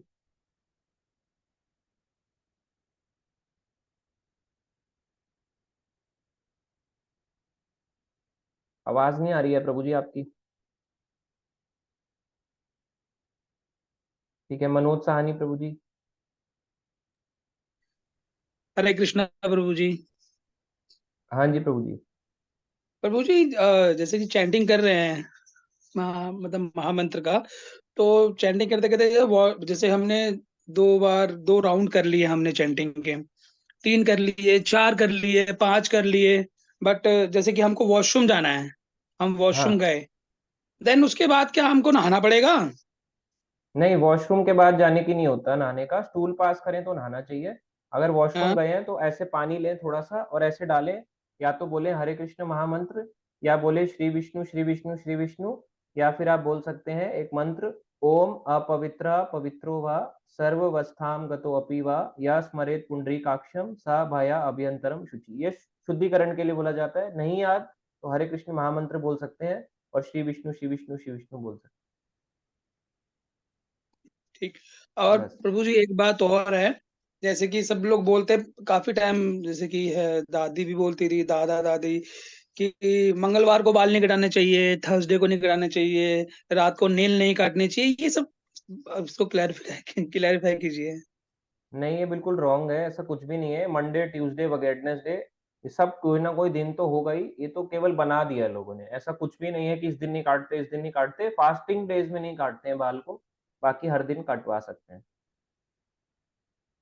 ओके, थैंक यू प्रभु जी। अरुणांशु प्रभु जी, आपकी वॉइस नहीं आ रही है। साउंड आ रहा है? अब आ रहे हैं। अच्छा ठीक है। अच्छा प्रभु जी, तो मैं बोल रहा था कि जैसे मैंने आपको एक बार रिकॉर्डिंग में भी भेजा था कि कैसे मतलब जो गौरांग महाप्रभु है उनका मतलब एक मतलब पैक्ट हो गया था कि मैं छोटा हरिदास प्रभु जी जो कि उनकी उन्हीं के डिसाइपल थे, उनसे एक छोटा मोटा गलती हो गया था, तो ग्लैंड्स फेंक दिया, एक जो एक नेगेटिव ग्लैंड्स फेंक दिया था, उसके कारण उनको गौरांग महाप्रभु ने पूरा रिजेक्ट ही कर दिया था। मतलब वो सन्यासी थे, उनको रिजेक्ट कर दिया था। फिर आज मैं जैसे सुना कि एक मतलब उनको एक 18 बार रिजेक्ट किया गया, और जो इतने बड़े जो भक्ति सिद्धांत सरस्वती ठाकुर जो कि इतने पावरफुल गुरु थे, उनको इतना बार रिजेक्ट किया गया। तो मैं पूछना चाहता हूँ कि इतना बार मतलब ये लोग रिजेक्ट क्यों कर देते हैं? मतलब मतलब मेरे को, मैं अच्छा नहीं कर रहा हूँ किसी को, लेकिन इनका जो मतलब ये जो बिहेवियर ना, मतलब जब मैं अपना ध्यान में सोचता हूँ कि मतलब अच्छा ऐसे होता है तो कि मतलब पैर छूने आओ वो लोग, आप लोग कुछ बोल देंगे, आप बोल देंगे कि नेगेटिव एनर्जी कुछ पीछे लग। आपकी वॉइस चली गई प्रभु जी। आपका क्वेश्चन इनकम्प्लीट रह गया। ठीक है, आगे लेते हैं। यश माने प्रभु जी। हरे कृष्णा प्रभु जी। तो मेरा क्वेश्चन है कि आपने जैसे बताया इन्होंने प्रचार नहीं किया था, तो इन्होंने प्रचार क्यों नहीं किया? मतलब भजनानंदी थे तो ठीक थे, कभी हरि कथा तो करते होंगे ना? हाँ, ये जो हरि कथा करते थे, ये सबको नहीं सुनाना चाहते थे। केवल भगवान के उपदेश उनको, जैसे भक्ति सिद्धांत को उपदेश दिए, और सबको नहीं, अच्छा। क्योंकि शिष्य ज्यादा बनाए नहीं ना उन्होंने। हम्म। और उसके अलावा तो बताया जाता है, कई लोग बोलते हैं फिर बाकियों इनका का पर्पस दूसरे क्या था। सुनाएंगे। कई लोग बोलते हैं इनका पर्पस क्या था। एक तो है पहला हाँ। पर्पस कि भगवान के ये नित्य पार्षद थे, तो गुरु हम्म। परंपरा को आगे बढ़ाने आए हैं। दूसरा है कि ये बताने आए हैं कि वैराग्य की डेफिनेशन क्या है। तीसरा, और कई टीचिंग्स हम्म। इन्होंने बताई, जैसे आपने अभी हमने कई सारी और भी बताया कि किस तरह के लोग उनसे मिलने आया करते थे, वो ही सब बताया। और भी बहुत कुछ है। और इसमें ये भी बताया जाता है कि ऐसे भक्त इसलिए आते हैं कि केवल दर्शन करने मात्र से व्यक्ति पवित्र हो जाता है। जो उनके केवल दर्शन हम्म। करने भी आ जाए वो पवित्र हो जाता है। जैसे आज के समय में आप जाओगे इस्कॉन के किसी महाराज सन्यासी के पास, तो हो सकता है आप उनसे पर्सनली बात भी ना कर सको, देख भी ना, वो भी ना कर सको कि करना क्या है, मगर उनको देखने से ही ना अंदर से वैराग उत्पन्न होने लगता है। ऐसा लगता है संसार बेकार है, केवल यही मेरे अपने हैं, सब कुछ खत्म है, लाइफ में कुछ नहीं रखा हम्म। है ना। केवल मैं प्रचार करूं, भक्ति करूं, लोगों को जोड़ूं, यही आपके अंदर भाव उत्पन्न आएगा। ये नहीं आएगा मेरे बच्चे का, वो अलग बात है कि लोगों की डिजायर हम्म। बहुत होती है, तो वो कैजुअल एटीट्यूड आ जाता है लोगों का। बार बार इसलिए बोलते हैं बार बार भी नहीं मिलना चाहिए, कैजुअल एटीट्यूड लेके आता है। बार बार हम्म। सन्यासी के पास जाना, मिल लूं, छुप छुप के मिल लूं, आपको कैजुअल एटीट्यूड जाएगा उनके साथ। फिर आप क्या जाओगे, इतने बड़े दीक्षा गुरु के पास आप जाओगे क्वेश्चन लेके, मेरी शादी नहीं हो रही है, मेरे को ये नहीं हो रहा है, लड़का नहीं मिल रहा है, लड़की नहीं मिल रही है, बच्चे का नामकरण कर दो। जो आपको भागवत कथाएं सुनाते, भागवत के उत्तर देते, अब आप उनसे छोटे छोटे काम करवा रहे हो, जो एक कोई भी बेसिक डिवोटी भी कर सकता था। तो इसलिए कैजुअल एटीट्यूड नहीं होता। ये जो इतने महान भक्त होते हैं, इनको केवल दर्शन करने मात्र से व्यक्ति पवित्र हो जाता है। तो इसलिए अच्छा। उनका ये कार्य था कि केवल लोग दर्शन करने भी आए तो उनका उद्धार होगा, ऐसे भक्त को देख के। और प्रभु जी जो जगन्नाथ दास बाबा जी थे, भक्ति सिद्धांत सरस्वती जी के शिक्षा गुरु, तो वो क्यों दीक्षा नहीं दे सकते थे? क्या वो सन्यासी नहीं थे? वो दे सकते थे, उन्होंने अपने शिष्य के शिष्य से दिलवाई दीक्षा, भागवत दास बाबा जी से दिलवाई दीक्षा। और जगन्नाथ दास बाबा जी भी जो थे, वो भी भजनानंदी थे, वो भी भजन में ही आनंद लेते थे। तो ये बाबा जी दीक्षाएं दी जाती हैं, तो ये इस्कॉन के बहुत ही रेयर ऑफ द रेयरेस्ट भक्त हैं, जो आज के समय में आज भी ऐसे भक्त मौजूद हैं, हम्म। पर हर किसी को नहीं। पर इसका मतलब ये नहीं है कि जो प्रचार कर रहा है वो गलत है। ठीक है, उनका अपना भाव है, स्वभाव है, ठीक है। पर आजकल जो चल रहा है, 4 महीने, 4 साल में, 5 साल में, 10 साल में, 15 साल में आप उस लेवल तक पहुंचे नहीं, 30-40 साल की। अगर आपको 40-50 साल हो गए भक्ति करते हुए, अब आप भजनानंदी से घोषणा, अब आप भजनानंदी बन रहे हो, तो समय आता है। 10 साल का हम्म। लड़का है, 15 साल का लड़का है, भजनानंदी है ना। अच्छा। अभी 25 का हुआ है, भजनानंदी। माता जी भजनानंदी। ऐसे नहीं होता, ये सारे रॉन्ग कंसेप्ट है। तो ये भजनानंदी वो भजन मार्ग वाले को हटा दो, राधा राधा राधा राधा वो ढोलफाड़ संप्रदाय हटा दो, ये हम भजनानंदी कंसेप्ट की बात कर रहे हैं। उसमें भी बहुत डाइवर्जन है, इतना डाइवर्जन, इतने अब संप्रदाय हैं, आपको लगेगा वृंदावन में भी ऐसे होता है, राधा कुंड में भी ऐसे, हाँ होता है। वहां पे बोलते हैं आप मोर हो, आपको हमने सिद्ध प्रणाली दिया, आप मोर हो गोलोक के, आप गोलोक की चिड़िया हो, आप गोलोक का पेड़ हो, खड़े रहो ऐसे करके। तो ऐसे ही खड़ा है जीवन भर, रोज आएगा ऐसे करके प्रणाम करेगा, फिर खड़ा हो जाएगा ऐसे करके। तो प्रभु जी ये क्या पहले से ही मतलब बचपन से ही भजनानंदी थे, या बचपन में शिक्षाएं वगैरह लेते थे, समाज में घुल मिल के रहते थे? नहीं, समाज में घुल मिल के रहते थे, पर वो पहले से ही उनमें वैराग्य, ये चीज पहले से ही थी। ऐसा नहीं है कि वैराग्य बाद में आया है, वो वैराग्य शुरू से ही था, तभी तो गृहस्थ लाइफ अच्छा। से इंटरेस्टेड नहीं थे। और प्रभु जी कभी कभी मुझे लगता है, मैं फॉलो तो कर रहा हूँ थोड़ा थोड़ा, मतलब अभी रीडिंग भी कर रहा हूँ और चैंटिंग भी कर रहा हूँ, लेकिन मतलब एक डेविल सा भी रहता है माइंड में, मतलब डेविल माइंड भी रहता है कि बुरी आदतें भी नहीं छूट रही। और ऐसा लगता है कि इस साइड में भक्ति चलने दो और इस साइड में ये भी चलने दो, इसको धीरे धीरे कम करेंगे ऐसा बोल के ये कभी कम होता ही नहीं है। हाँ, ये इसलिए कम नहीं होता क्योंकि हम इसको बहुत कैजुअल एटीट्यूड ले लेते हैं, ना अपनी ड्यूटीज हम्म। को ध्यान देते हैं, ना वो होता है। तो कैजुअल एटीट्यूड नहीं होना चाहिए कहीं पे भी हमारा। कैजुअली लेंगे चाहे अपने काम को या भक्ति को, कुछ भी नहीं होगा कैजुअली। तो यदि आप खाना भी खाना चाहोगे ना, खाने का तो मन नहीं करेगा, खाना खाने का वो भी अजीब लगेगा, अरे यार ये क्या है आज, चाहे वो कितना टेस्टी बना हो। कैजुअल नहीं होना चाहिए। हम्म। लेकिन कुछ आदतें छूटती नहीं प्रभु जी, जैसे लेट उठना है तो मुझे नींद आ ही जाती है और मेरी आँख खुलती भी नहीं सुबह। तो फिर और क्या कर सकते हैं, नींद मारने की गोलियां देनी पड़ेगी आपको।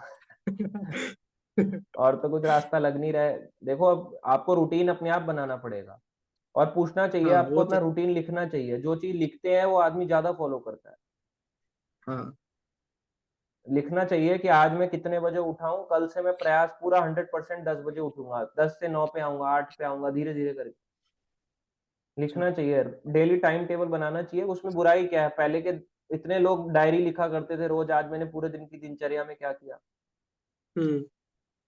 तो मैं इसका ट्रैक करके सुबह कोशिश करूंगा 4-5 अलार्म एकदम से लगा दूं, फिर देखता हूँ। हाँ, ऐसे करो, 4-5 अलार्म लगाओ, यूज करो उसको। और प्रभु जी ये जो बाबा जी थे, गौर किशोर दास बाबा जी, ये पैर क्यों छूने नहीं देते थे, उससे क्या संबंध? हाँ, पैर छूने के पीछे कंसेप्ट है, बताते हैं। पैर छूने से, प्रभुपाद जी बताते हैं, आपके जो पाप होते हैं वो दूसरे में चले जाते हैं। अगर आपने किसी के छू रहे हो, है ना, कई ऐसे छूते हैं, हम्म। अरे आपके पैर छू दिए, तो बताते हैं आपके मेरे बैड कर्मा जो मुझे सहने थे, कुछ मैंने उनको दे दिया, आप लो थोड़े से। इसलिए हम्म। पहले पैर छूते थे। तो पहले के जमाने में गुरु इतने शक्तिशाली होते, कहते थे ठीक है, आपके बैड कर्मा को मैं स्वीकार करता हूँ। आजकल के समय हम्म। में अब एक दूसरे के पैर छू रहे हैं, वो ऐसे छू रहे हैं, है ना, कोई किसी अपने बड़ों के छू रहा है, उनके बड़े कह रहे हैं मीट खाने वाला, हाँ सदा सुहागन रहो, लंबी उम्र जियो। अपनी उम्र उनकी घटती जा रही है, उनके पाप ले लेके। तो पैर छूने का कंसेप्ट ठीक नहीं है, ये गलत है। देखा जाए तो ठीक है, मगर उस व्यक्ति में इतनी शक्ति होनी चाहिए कि उसके पापों को झेल पाए। इसलिए मना करते हैं, तो प्रभुपाद जी कहते हैं किसी को छूना नहीं चाहिए। अगर फिर भी, क्योंकि इंडिया में कल्चर बना हुआ है कि पैर छुएंगे तो ही रिस्पेक्ट होती है, हरे कृष्णा बोलेंगे तो रिस्पेक्ट नहीं होती। बेस्ट है प्रणाम करना चाहिए। अगर आपको लगता है कि मुझे सच में और रिस्पेक्ट देनी है, मैं झुक सकता हूँ, एज मेरी ठीक है, कमर ठीक है, तो प्रणाम झुक के बोलना चाहिए। वांछा कल्पतरुभ्यश्च कृपा सिंधुभ्य एव च पतिता नाम पावनेभ्यो वैष्णवेभ्यो नमो नमः। कि ऐसे वैष्णव मुझे भी, मेरे जैसे पतितों का उद्धार करें। ये नहीं आता मंत्र, तो झुक के प्रणाम करके हरे कृष्णा कृष्णा कृष्णा हरे हरे, हरे राम राम राम हरे हरे। प्रणाम भी नहीं कर सकते, सड़क में हम लोग। कीचड़ है, तो हाथ जोड़ के हरे कृष्णा। मगर पैर छूने से उसके आपके बैड कर्मा जाएंगे, इसलिए रोका जाता है। नहीं नहीं नहीं नहीं। अच्छा। तो हम जो पांचांग प्रणाम करते हैं सामने से वैष्णव को, वो ठीक है, बस उसमें कोई प्रॉब्लम? सफिशिएंट है, उतना ही करना है। अच्छा, तो लेकिन बाबा जी तो मतलब बहुत हायर लेवल के डिवोटी थे, फिर वो भी वो नहीं क्यों मानते थे रोकते? ना, वो नहीं मानते थे। वो तो ये कह रहे थे मैं आपको क्वालिफाइड ही नहीं हूँ दीक्षा देने के लिए, अपने आप को हम्म। पतित मानते थे एकदम। लेकिन अगर वो इतने मतलब हायर डिवोटी थे तो फिर वो पैर क्यों छूने नहीं देते, तो वो तो उसका पाप ले रहे थे सामने वाले। नहीं अलाउड ना, वो वैष्णविज्म में नहीं अलाउड। कर्म कांड अलाउ करता है, वैष्णव कहता है प्रणाम करना चाहिए, अच्छा। ऐसे पैर नहीं छूना चाहिए। अगर फिर ठीक भी है प्रभु। प्रभुपाद जी कहते हैं कोई चरण छू दे, तो उसे अपने गुरु परंपरा को याद करना चाहिए कि ये जो प्रणाम हम्म। है, मेरे से मेरे गुरु, उनके गुरु, उनके गुरु, उनके गुरु, उनके गुरु, उनके गुरु, और ये सीधा कृष्ण तक जा रहा हो। तो हम्म। अल्टीमेटली ये प्रणाम कृष्ण तक जाए। मगर क्या होता है कि पैर छूने से सामने वाले में भी अहंकार आता है, देखो मैं इसको सिखाता हूँ, ऐसे हम्म। करता है, और ऐसे करके पीठ पे हाथ लगा के खूब जियो। तो अहंकार भी बढ़ता है उससे, इसलिए पैर छूने के लिए प्रभुपाद जी मना करते हैं कि मत करो। प्रीचर का अहंकार बढ़ता है, जो आपको प्रचार करता है, या कोई बड़ा भक्त हो, कोई भी हो, आपसे सीनियर हो, कोई भी हो, उनका भी अहंकार बढ़ता है यदि वो अपने गुरु परंपरा का चिंतन नहीं करता तो। और दूसरा, आपके बैड कर्म उसमें चले जाते हैं, तो वो व्यक्ति खुशी खुशी आता है, ले मेरे बैड कर्म तुम्हारे। अच्छा, ठीक है प्रभु जी, थैंक यू। हरे कृष्णा। कनिका माता जी।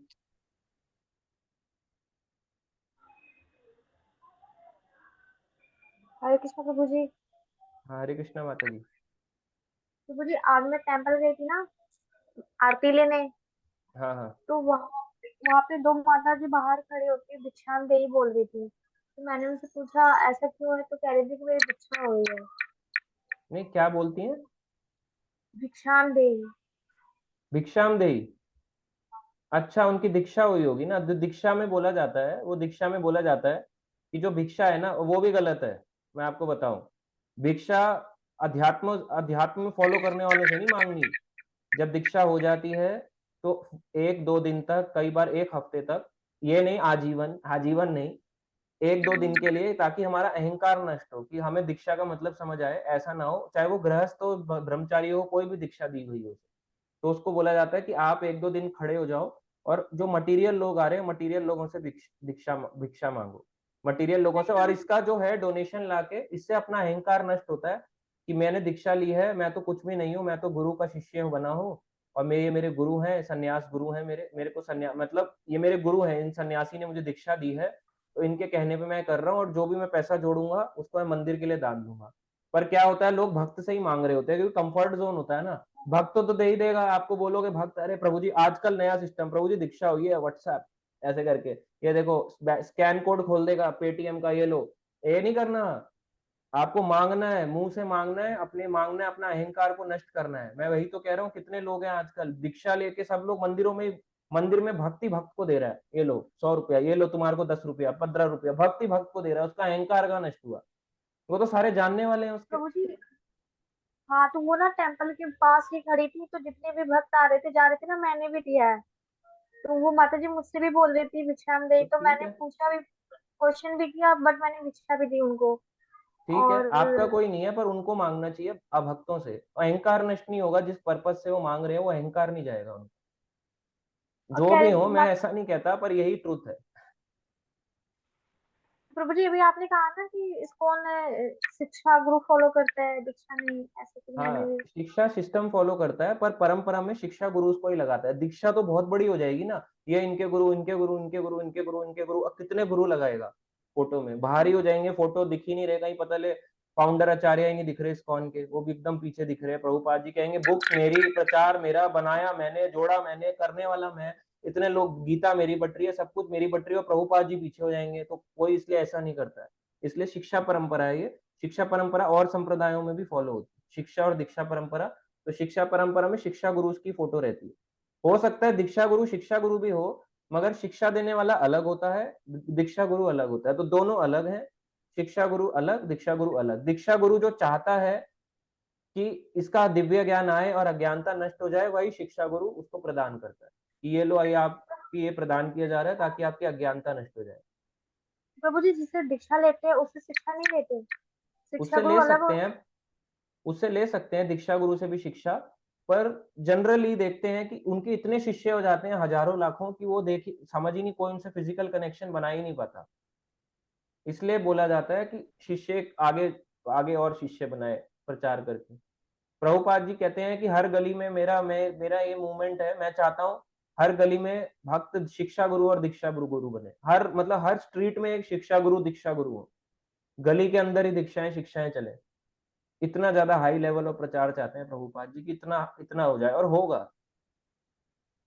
नहीं, प्रभु जी होगा। हरे कृष्ण। ठीक है, हरे कृष्णा माता जी। आशीष राज प्रभु जी। हरे कृष्णा प्रभु जी। मेरा कहना था कि क्या डेस्टिनी पहले से डिस्टाइंड होती है? हाँ, आज हमारे तो साथ जो बुरा होना है वो डिस्टाइंड है, उस पे कैसे हम रिएक्ट करेंगे ये हमारा नेक्स्ट आगे का बनाएगा फ्यूचर। आज मेरे साथ अगर मान लो किसी ने मुझे आज गाली देनी थी, वो फिक्स था कि मेरे को कर्मा कटना था, मेरे को गाली देके मेरा बैड कर्मा कटना था, मगर मैंने बोला अरे नहीं नहीं, गाली कैसे दे दी तूने, रुक तुझे कोनी मारता हूँ, मुक्का मारता हूँ, मैंने फिर से कर्मा क्रिएट कर दिया। तो हमें जहां हम रिएक्ट करना शुरू कर गए उसके ऊपर, तो हमारा नेक्स्ट नेक्स्ट नेक्स्ट फ्यूचर बनता चले जाएगा, नेक्स्ट डेस्टिनी बनेगी। जो आज हम करेंगे वो नेक्स्ट डेस्टिनी, तो जिस पे हम जैसा रिएक्ट करेंगे वो नेक्स्ट डेस्टिनी बनता जाएगा। अनम्यूट करें प्रभु जी। ओके प्रभु जी, समझ गया। हाँ, तो अगर हमारे को कोई भगवान को बोले चलेगा, हमें बोले तो ऐसा नहीं हो कि हम हमारे को बोला उसने 4 वचन, ओए गाड़ी हटा ले बताऊंगा तुझे, देख रहा है जानता नहीं है तू मुझको, इतनी सी बात पे बाहर उतरे, अच्छा रुक मैं तू मुझे नहीं जानता शायद, और उसके बाद मार धाड़ वो मुक्का मार रहा है, हमने तिलक लगाया हुआ, ले तेरे भी एक दांत तोड़ देता हूँ। कम समझता है क्या मंदिर वालों को? पीछे लिखा हुआ है हरे कृष्णा या हरि बोल, और बाद में पता चल रहा है ऑटो वाले मार रहे हैं, प्रभु जी मार रहे हैं, या गाड़ी में जो बाहर निकला आदमी स्टिकर लगा के मार रहे हैं। तो इससे इस्कॉन का नाम खराब होता है, कहेंगे इतना हरे कृष्णा करके भी मार पिटाई, तो ये नाम खराब करता है। तो ये ध्यान देना चाहिए कि हम है कौन। कई बार ऐसा होता है भक्त मारते हैं, हेलमेट लेके मार रहे थे, खून निकाल दिया दूसरे वाले के, पता चला बाद में वो प्रभु जी थे, पीछे चोटी भी थी, तिलक भी लगाया था, पर इतना मारा कि मेरे को कैसे ठोक दिया। तो हो जाता है इतना क्रोध क्योंकि इतना क्रोध होता है ना, ऑफिस की फ्रस्ट्रेशन, बीवी की फ्रस्ट्रेशन, थोड़ा मंदिर की भी, और इधर की भी, इधर से बोल रहे हैं आओ मेरी क्लासेस लो, इधर से बोल रहे हैं इस सेवा में आओ, आजकल दिखते नहीं हो, बीवी बोल रही है मेरी सुनो, है ना, मंदिर वाली बोल रहे हैं हमारी सुनो, ऑफिस वाले बोल रहे हैं हमारी सुनो, कहीं का आज तुझे बताता हूँ, अब तू मेरी सुन, आज तेरे को मैं छोड़ूंगा नहीं, अपनी सारी ताकत उस पर जाके लगा दी। बाद में पता चला इस्कॉन का नाम खराब, पीटता है भाई, मारने पीटने वाली सोसाइटी है। ठीक है, थैंक यू अनीता पात्रा माता जी। हाँ, योगेश्वर रामानुज प्रभु जी कह रहे हैं दास अनुदास कैसे भरे, दासों के दास कैसे बने, सेवा करके और शास्त्र पढ़ के, बहुत सारी चीजें हैं, अपने आप को भक्ति में ज्यादा इन्वॉल्व करके ही ये भाव आएगा। श्रुति माता जी कह रही हैं आपकी हेल्प चाहिए, किसी की हैबिट छुटवानी है, वॉशरूम में मोबाइल ले जाने की, कैसे हैबिट छुटवाएं? अब ये तो मोबाइल बड़ी खतरनाक चीज है, ये तो छूटती नहीं है मोबाइल, बहुत मतलब डिस्ट्रक्शन का कारण है देखा जाए तो। सारे लोग मोबाइल में ऑनलाइन है, ऐसा कोई इस संसार में नहीं है, बताओ कितने लोग आते हैं क्लास में, सबके पास मोबाइल है, सबके पास वो है, उसी मोबाइल को सोशल मीडिया, उसी मोबाइल को क्लासेस, दोनों जगह यूज कर सकते हैं, मगर केवल केवल और केवल हम वैसे जुड़े रहेंगे, क्लास नहीं ज्वाइन करेंगे, तो फिर उसका फायदा क्या है बताओ? तो वो मोबाइल फिर किसी काम का ही नहीं हो, तो हमें नीचे गिराएगा। तो ये हैबिट तभी शुरू होगी जब इसका हायर टेस्ट मिलेगा। अगर उसी मोबाइल को हम सुनना ही है ना, देखना ही है ना, देख लो, मेरे अगर मेरी शक्ल खराब लगती है, मेरे को जूम आप नीचे करके देख के पीछे अपना स्क्रॉलिंग करते रहो, पर कम से कम जूम तो चलेगा आपका इसी बहाने। तो ये कर सकते हैं। थैंक यू बबीता माता जी। ठीक है, श्रुति माता जी अभी फैमिली के बीच में बैठी हूँ, ठीक है माता जी, बाकी आप एक बार कभी बात भी कर सकते हैं जब करनी हो। ठीक है, तो अभी एंड करते हैं सेशन को, नेक्स्ट क्लास लेंगे नेक्स्ट वीक में, और कल जो भक्त आके मिलना चाहते हैं तो वो नेक्स्ट संडे आ सकते हैं, शायद एक हाउस प्रोग्राम भी रहेगा, तो हमारे साथ एक जल्दी प्रभु जी हैं केतन प्रभु जी, उनके थ्रू ऑर्गेनाइज करवाया जाएगा नोएडा में, जो भक्त चलना चाहते हैं वो भी चल सकते हैं।